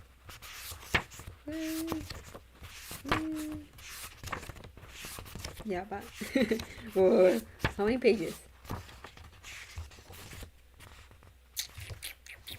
About 20 more pages. Oh, yeah, 20 more pages. We can keep going. The Great Seven, Yuya said out loud in a chilly pit opened. As a chilly pit opened in his stomach. Grimm's eyes were shining, but Yuya felt more fear than admiration. Now he thought of it, he was pretty sure that one of his nursery school teachers had read him a picture book featuring a fairy tale about a woman talking to a magic mirror. The history of the Beauty Queen sounded a bit like a fairy tale. He couldn't remember the details now, but regardless, the story Ace had just told him was no myth. In this world, it had really happened. Okay, so Disney. Maybe Disney does appear in Yuya's world, but he's just too much of a normie to have watched Disney films, you know. But the feats of the magicians were preposterous. The seven sorcerers were so powerful they were deemed special even in this world filled with magic. Yuya couldn't begin to imagine how great their power must have been. As he shuddered in something like terror, Grim danced around happily. Lucky! I'm so jealous. I can't wait for my statue to be built as a tribute to my mind. Pretty cool, huh? Ace said. Then suddenly, his voice changed and was extremely cold and full of malice. Oh, here we go. Not like some pitiful weasel. Huh? Yeah, looked over at Ace, who was convulsing with a hand over his mouth. Ace? What's wrong? Ace burst out laughing, doubling over. I can't hold it back anymore. It's too funny. I can't breathe. His laughter gradually grew louder and wilder. Yuya and Grim stared at him, stunned, until finally he wiped away tears from the corners of his eyes and looked at them. Come on, you're the ones who turned into the orientation at the festival yesterday, right? The charming boy of only moments earlier was nowhere to be found. His bright, friendly smile was more of a sneer, and the flash of his round cheek pushed his eyes up, distorted the heart drawn around his eyes. You two seriously stand out. Ace held a finger and pointed first at Yuya. A total normie, a perfect punchline to a disappointing joke. Every eye in the school focused on him, and he can't even use a drop of magic.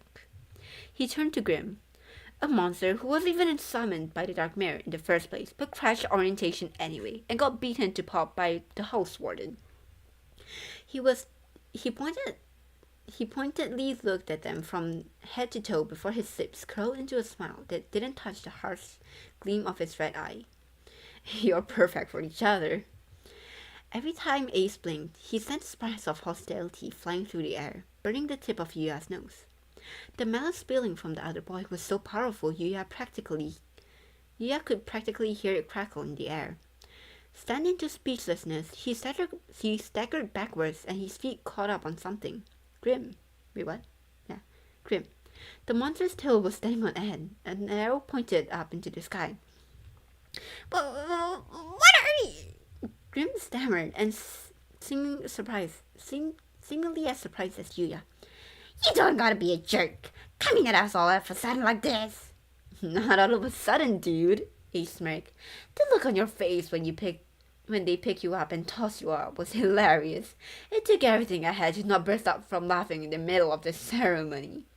He drove his gaze to the broom and the bucket in Yuya's hand. What? Neither of you got admitted, and now you're janitors? Pretty sad. Shut up, you! Grim shouted, enraged, the pupil of his eyes expanding, while Ace roared with laughter. I'm gonna be a student in the school in no time! Nuh-uh, no way. Ace shook his head firmly.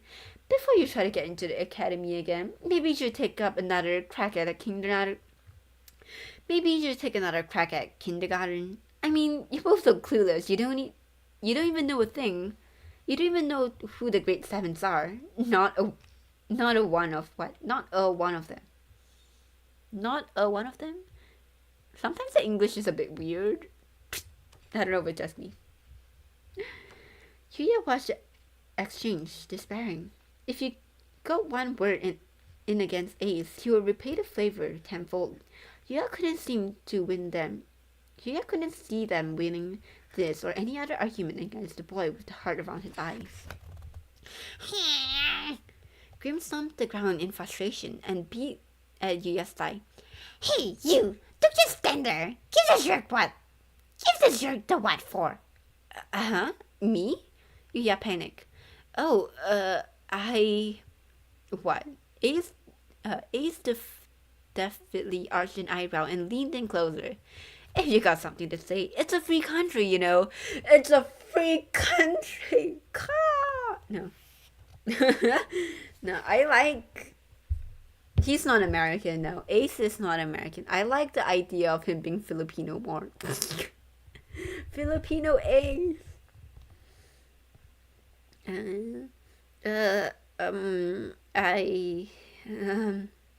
He opened trembling lips. He could tell Ace was laughing at him, almost starting him to do something, daring him to do something. Hilarious. Go ahead and speak then. The cherry red eye said with a challenging glint. Yuya's eyes went blank, and before he knew it, he was shaking his head. I'm good. Ace frowned at him. The whole disaster at the orientation, me being a disappointment. Yuya smiled and brushed it all off. Honestly, I think it's just like you said, Ace. Seriously, come on, man. Don't you have any pride? Ace snorted indignantly. Geez, you're a total bore. The smile slid off his face as he clasped his hand behind his head, apparently losing interest now that Yuya wasn't reacting as suspected. Anyways, I only started talking to you in the first place because I wanted to teach you a bit, but now I'm sick of that now. I'll let you get back to piling up trash with your little monster friend. Yuya bobbed his head up and down and turned away from Ace and the cold look on his face. All he wanted to do was to get as far away from this place and this moment as he could. Come on, let's go, he muttered, and gave Grim a push. But the monster swatted his hand away, exclaiming, You ain't walking away from me! He leaped out in front of Ace, stomach puffed up. Yuya didn't even have the chance to shout a warning at Ace before flames were shooting from Grim's mouth. Whoa! Ace dodged a ball of fire in the nick of time. The cobblestone off his feet smoked and smoldered. What are you doing? Now make fun of Grim, master of fire, Grim snarled. I'll show ya who's boss here. Ace snorted. You want to throw down with me, shorty? Yuya hear whispers and murmurs chatter and looked around. The students trickled towards the school were stopping and staring curiously. Huh? Isn't that the monster they caught yesterday? Said a student. What's going on? A fight? Against a first year? Another asked. Oh, sweet. Get him. The students began jeering and cheering all around them. Hey, behind the statue there, isn't that guy... What's his name? Yuya flashed when the crowd started talking about him. The chattering grew increasingly louder. You can do this! He tried to get Grim and Ace to cool down. The head makes sure us not cause any trouble. Shut it! Kim didn't even have to look back at him. This rule needs a lesson in manners. Who's this? Ace. You need to go back to school before you can start teaching anything, weasel. Ace pulled in something out of the pocket of his school uniform. It glittered in the morning sun. At first, Yuya thought it was a wand, but it was way too short. He frowned. A pen? Yes, a pen! Where's mine? Yeah, I have one too! Sorry, things. Here? I can't really zoom in. Here, ooh. This one. Yeah, I have one IRL. I have like a fountain pen, and I bought the gem from Etsy that looks like that. This person specifically made it to look like the stone. So I have my own magic pen. Ace held a capped black pen with a large gem attached to the top. When he banished it above his head, the red stone began to shine as if in response to its wielder. Yuya felt like he'd seen something like it before. When he poked around in his memory, he realized that whatever Viril held in his hand that day before had glittered in the same way. Grim spewed another ball of fire, but a gust of wind shot forth from the shining stone and knocked the flame off course before they came anywhere near Ace. The ball of fire flew toward the crowd of onlookers instead, who screamed and laughed in equal parts. Huh? Grim was surprised at the cut and cast his fireball 3 more times, but the results were the same each time. A sudden gust would blow from one side or from above or below, whichever direction Ace's pen happened to move, and it kept the flame from reaching their target. When Ace was left untouched by even this stray spark, Yuya was forced to a single conclusion. Ace could control the wind. The students watching in the crowd around them seemed to take all of this in stride, unsurprised by the little show. It seemed you could use magic to generate wind as well as fire. Can't hit me with your little fireballs. Ace flashed them a confident grin, and turned his pen towards Grim. Take that! A powerful blast of air slammed into the monster and put out his fire. The force of it knocked him down and sent him tumbling across the cobblestone like a fallen acorn. How dare you mess with my magic? Grim pulled himself off the ground and braced on all fours. Get ready to eat fire! That's the only trick you know, shorty? Ace taunted and waved his pen. Flames shot forth, air currents jet past, and Yuya gasped in shock and horror for the new trajectory of Grim's ball of flame. It was heading straight for the statue of the Great Stefan. Yikes! Hold up! Ace cried, reaching out a helpless hand. No! The flame slammed into the Queen of Hearts and engulfed the entire statue in the blink of an eye, as a crowd of students watched, stunned. No way! Came a shocked murmur from somewhere. This is maybe very bad? Yuya yelped in panic. Grim leaped up. It's not my fault. Ace did it. It's his fault for using wind magic. It's your fault. You're the one who used fire magic, Ace shouted. Triple yikes if the teacher hears about this. Yeah. Come now, what's this? Daddy. Oh, Crowley. Come now, what's all this commotion here? Yuya turned around in the sound of a familiar voice. Yeah, someone in the crowd cried, It's the head mage! Crap, run! The students scattered like frightened rabbits. Ace tried to blend in among them and flee, but he was quickly bounded by magic along Grim, perhaps because the pen in his hand had attracted the zealous of the head mage. Crowley waved his staff, the flame vanished, and the charred Queen of Hearts appeared. The tip of her crown crumbled and fell to the floor, ruined by the intense heat of Grim's flames. Hey, at least now you know that Grim's flames are actually dangerous and deadly, huh? The headmage staggered back dramatically, and the back of one hand pressed to his forehead. It can't be, he moaned.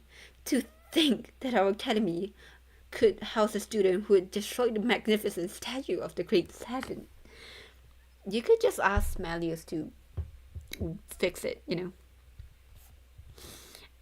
No, see, you've got it all wrong, Ace pleaded as he desperately shook his head, the only part of him that he could move. It was just a teensy little accident, and, I mean, it was totally the monster's fault. I will not tolerate excuses, Crowley barked. State your name, Angry. It looked anywhere but the head mage. There's no point trying to deceive me. Ace signed resignation. First year, Class A, Ace Trapola. Ace Trapola, is it? Crowley turned his eyes to the red and black ribbon tied around Ace's left arm. From the suits painted on your face and the band around my arm, it seems you're a member of Heart's Labule Dorm, It's almost as if you were hoping to be expelled, getting yourself involved in such a serious incident so soon after starting here. Please, have mercy! Ace begged.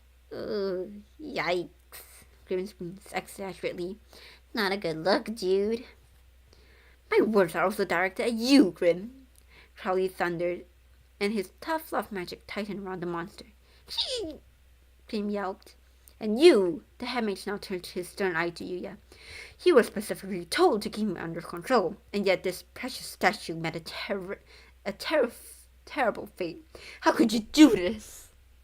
I know, sir. Yuya hung his head. I'm sorry. Honestly. Crowley looked at the contrite crew and let out a sigh. I do hope you have reflected on your actions and feel appropriately remorseful. I am. Ace and Grim both muttered reluctantly. Are you truly remorseful? He asked them, a harsh note in his voice, and this time Yuya joined in. I am, the three of them chimed. Very well, Crowley nodded, satisfied. Since I am incredibly benevolent, I shall forgive you just this once. After you clean 100 windows as penance. Penance? Uh-huh. Ace stared at the headmage in surprise. Clean 100 windows? Does that mean me too? Naturally, Crowley replied as he freed them from their magic bounds. I expect you to have class to attend to now, Shapola, so we will defer this punishment until after school. Once class are over, I expect the three of you to be good little boys and clean those windows together. Am I understood? Yes, sir, Ace replied weakly. Yes, sir. Ace replied weakly as he stood up and brushed the dirt off his uniform. He tore the pen in his hand and stared at it before nodding, as if something made sense to him now. He stuffed the pen back into his pocket. Why do I have to? He grumbled as he headed towards school. Crowley watched him around the bend of the main street and disappear from sight before picking up Grim by the scruff of his neck and holding him out to Yuya. Oh, wait, yeah. I guess, sorry, Deuce. Because Deuce doesn't appear, well, no. No, I got it mixed up because the last time I, got into reading the twist of Wonderland was for the anime. I was watching the anime and they cut out the chandelier, so I thought this is where Deuce was supposed to appear. Whoopsies.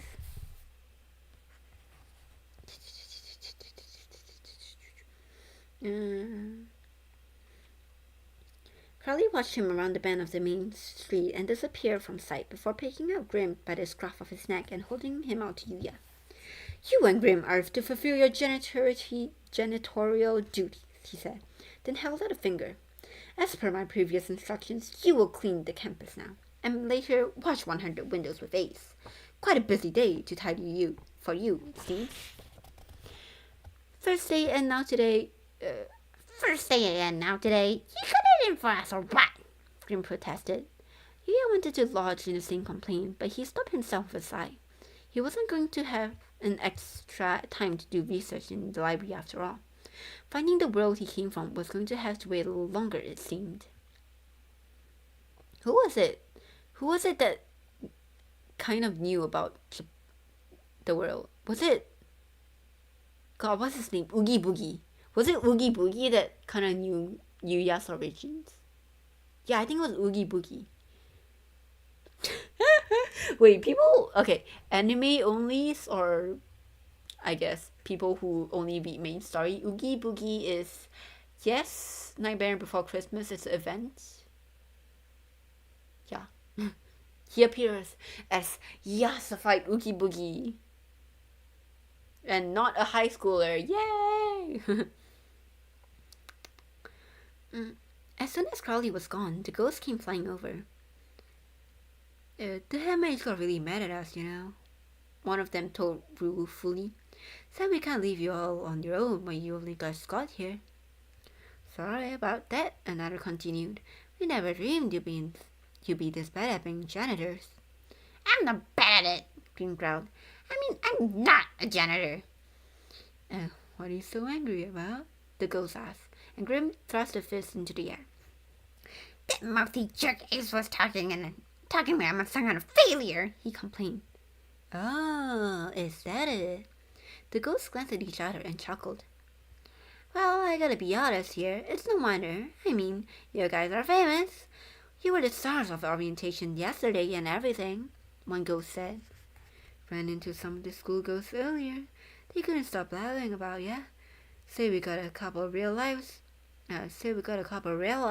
One this year, said another. And the painting kept boasting about it. Like, I talked to that lost guy first, and I scared him first. We got him paid by a while, though. We're your roommates. So, people are talking about that then. Yuya's hand suddenly felt heavier on the broom handle, and his shoulders slumped. Abruptly, Grim slapped his leg, and Yuya jumped. Ow! What was that for?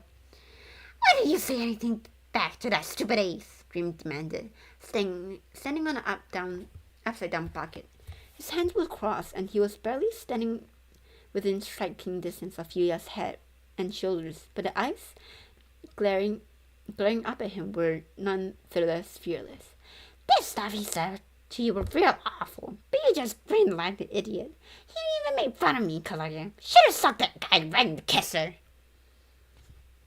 Grim, he's defending us. Woo! Sucked? Yuya stared at Grim in disbelief. You can't go around punching people. Wah! Grim held out his fist, ducking and weaving. Coward! Now, a ghost said, playsettingly. Didn't the habit tell you to quit making trouble? Grim gritted his teeth and stamped his feet, and the metal bucket beneath him wobbled and clanked against the ground. The violent sound seemed to give voice to his extreme annoyance and vexation at having lost the argument with Ace. Yuya frowned while the ghosts bobbed around him. But I'm using the same voice too much. But said one of them, you're never gonna make it like that. Uh-huh. You shifted his gaze from Grim to the ghost. All we're saying is that it's nice guys don't get the chance to stay here at the school, explained another. The head mage didn't tell you? I'm forgetting the voice. The head mage didn't tell ya, the third continued. Night Raven's the top arcane academy for all artists at Wonderland. Study all you want, but that doesn't mean you got a chance of getting through those gates. You get that letter of acceptance, and then the black carriage roll up at your door. You have to have magic for that. Real special magic, you see. Book is kind of bended. I broke the spine, but it's not kind of like out of shape. Where am I? So, why does that mean I'm never gonna make it here? Yuya asked, and the ghost cackled hysterically. This one gotta be a dum-dum, huh? The first ghost laughed. The thing is, these kids are proud bunch, you get me? The second one said. Trust me, one added. We've been keeping watch over the school longer. For so long I can't even remember, so we know. The ghosts were strangely persuasive, and Yuya was reminded of Riddle's behavior from the previous day. He had been almost brimmed with pride, and everyone else had taken this stride, acting as though it was totally normal. I the only thing that made them believe is their own power. They don't trust nothing else. They expect other people the same. If I were being nice, I would say they were determined to stand on their own 2 feet. And if I weren't being nice, well, they don't care about anyone. Every once in a blue moon, you see a kid who's not like that, but... You got something to say about Kaleem and Silver? The ghost shrugged. As a rule of thumb, you better not expect anyone to come digging you out if you get into a jam. No, Deuce is coming to help us, trust me. Especially anyone from different dorms. These kids are pretty territorial, you know. Extra hard on outsiders. No, Jack is gonna also come help us. No, all of first years are gonna come help us. Yeah, Dad, you wouldn't believe the fights we've seen. Although, you've never saw anyone in the grades. We've never seen anyone set the grade 7 on fire before. The ghost laughed as one. Territorial fights, hard on outsiders. Yuya grew pale. So, he paused to put together his thoughts. You mean magic is something special even here in this world? Depends on the species. The ghost looked over at Yuya and thought for a minute. I guess, right. Humans like you, maybe 1 in 10 can use magic, and almost all of them, can basically move a cup on the table or light a fire without a match. Real small stakes. It's rare to see one who has enough magic to get into Night Raven College. Surprised, Yuya looked very grim. The monster who's still on top of the bucket, head thrown back in an extremely smug fashion. Ever since he first encountered Grim the day before, he felt that he was really full of himself, and now it all clicked into place. It was probably the magic and Grim's obvious comments of it. Monsters and humans no doubt live different lives, but even still, setting the large mirror's chamber ablaze wasn't normal for this world either. Yuya understood on a keen, painful level how powerful the students in the place were, given that they simply stood back and watched the whole thing unfold with amusement. You do whatever you're told, just like a good little boy, and you won't even not last a week here. Even more so since you can't use magic. These kids will be extra hard on you. You can be sure of that, the ghost continued. Push come to shove, you let him have it. Push come to shove, you let him have it. Don't worry, sure you ain't got magic, but you got a fist at least. Right, yeah, Grim cheered. Next time we see the ace, we'll beat him with black and blue. Nice. The ghosts grinned at each other. You just gotta go for it, you know? I can't, Yuya muttered, too quietly for the Grim and ghosts to hear in their excitement. I'm not that kind of person. The others looked at him dubiously, perhaps noticing how extremely pale he was. Hey, big baby, Grim snapped. You can't just go giving up before you even started. I'm not going to get started, Yuya cried. I told you before, I've never been in a fight. Not once in my whole life. Not once, Grim gasped at him. You really never ever fought even once? Although Grim looked stunned at his confession, Yuya had a hard time wrapping his mind around Grim's perspective of picking fights non-stop, as he had been since the day before. Yuya was bad at confrontation, just as the thought of having words with someone caused his heart to leap into his throat and made it hard to breathe. The anguish he felt at the idea was close to distinguish than pain. Closer to disgust than pain. Did anyone actually like fighting? It seemed to him that no one in the right mind would honestly enjoy giving themselves up for danger and the general exhaustion of attacks. Ace raring for a fight, Grim ready to take him at the drop of a hat, the crowd of people cheering them on. It all seemed like a bad joke to Yuya. No. Grim shook his head firmly. You can't have never fought once. How are you even still alive? The ghosts also wore expressions of surprise on their faces. Come on, you're a teenage boy after all. You must have gotten in a fight with a friend or something. Yeah, exactly, a ghost nodded, a dreamy smile on his face. Ah, sweet youth. Hot-head, hot-blooded, picking fights and patching it up, making best friend even bester. All that decades behind us now, though, huh? Oh, he had turned his eyes to the ground, feeling awkward. I don't really have any friends. The silence fell over both of Ghost and Grim. You don't have friends? One ghost finally asked. Yuya shook his head. We might end up fighting, so...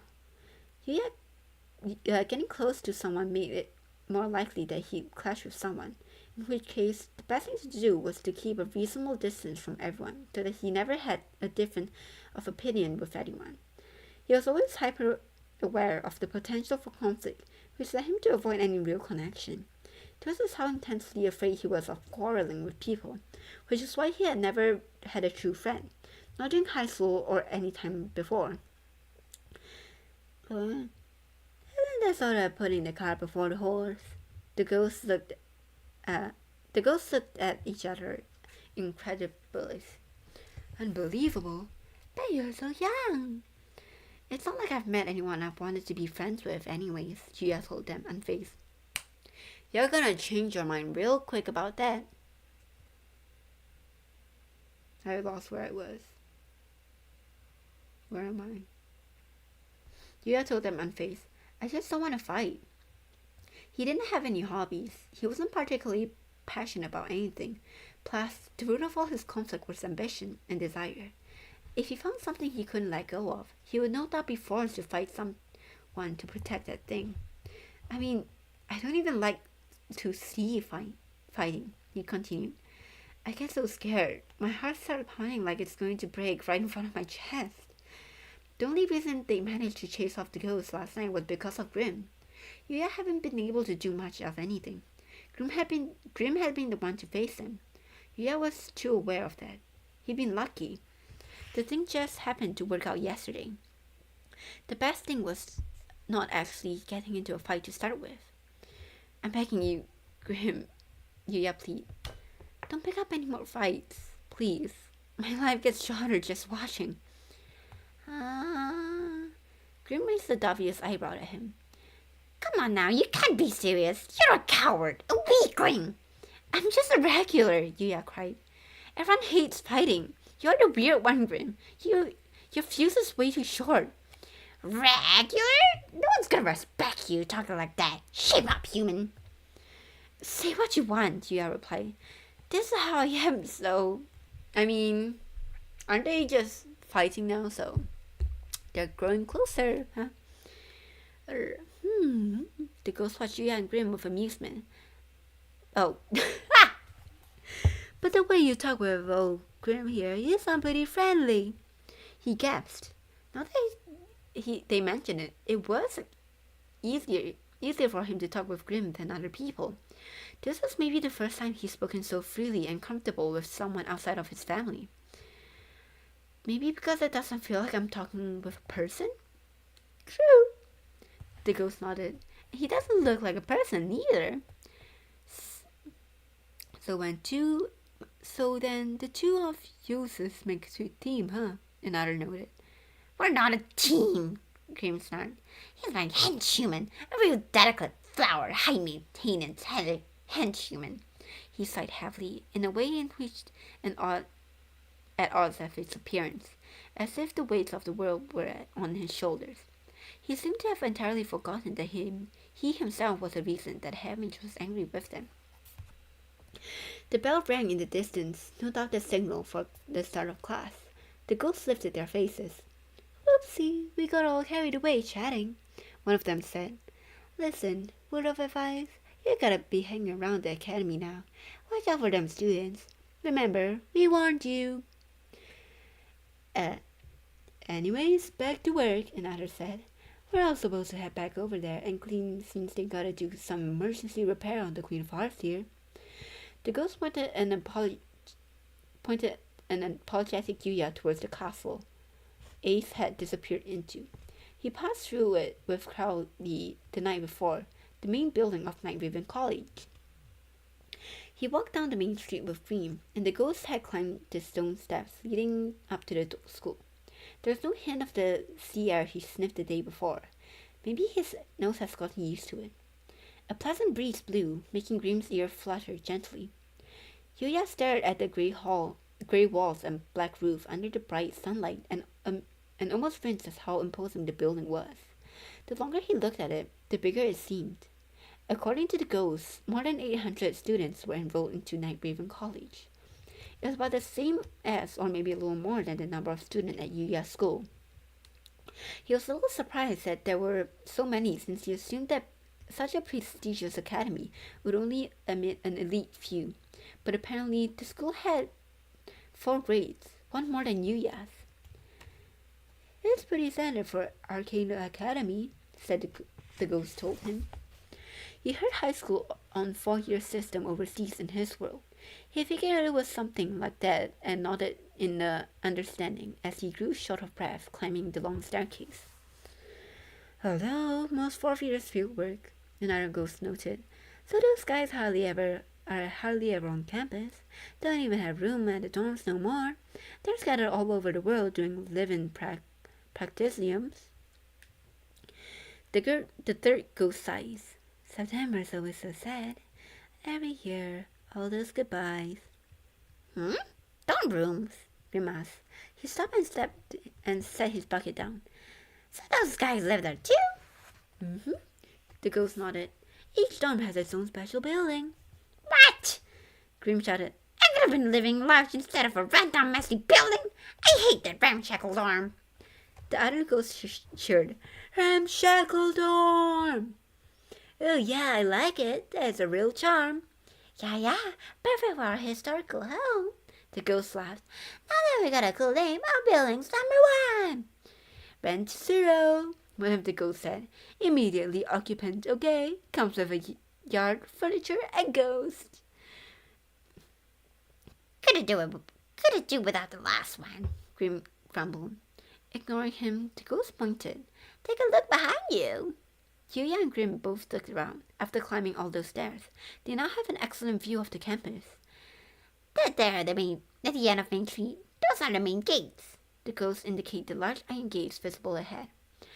They're mostly for gas. The student lives on campus, so they don't usually use them. The ghost next to them pointed further to the left. And you see that building in the roof? And you see that building with a round roof? That's a hall of mirror. It's exactly where they keep the mirror that leads to the dorms. Mirrors? Yuya parroted. Oh dear, the ghost fawned. You never heard of a mirror? Real useful doodads. You can use them to make yourself look nice, and real extra fancy ones will take you to a different place. Though I know what a mirror is, I think. The dark mirror yesterday had been a surprise for Yuya, and it seems like it wasn't the only mysterious mirror in the world. The ghosts continued to point out different places on the campus to give them a brief overview of the faculties. The library, the shop, the greenhouse, a large lawn for sports, and another separate stadium for tournaments. Yuya looked at them all in his position on the sunny hill and desperately tried to cram the information into his brain. Night Raven College was big, and he couldn't go getting lost. He hadn't forgotten the ghost warning about no one coming to his rescue if he got in trouble. Chapter 5, and we're going to end it today because it's getting late. Whoops. Page 115.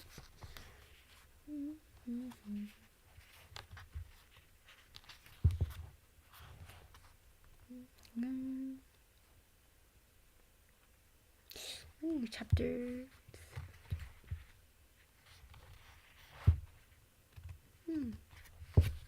Okay. I was just checking the chapter book. Checking like how long the chapters are. Okay. This is where we're gonna end it for today. Up to chapter 5. Very nice. I'm just gonna set this up for next time. I feel like Ace should be here, but I like cause his pose. But I feel like Ace should be on the left side for some reason. Oh well. Wow. Okay.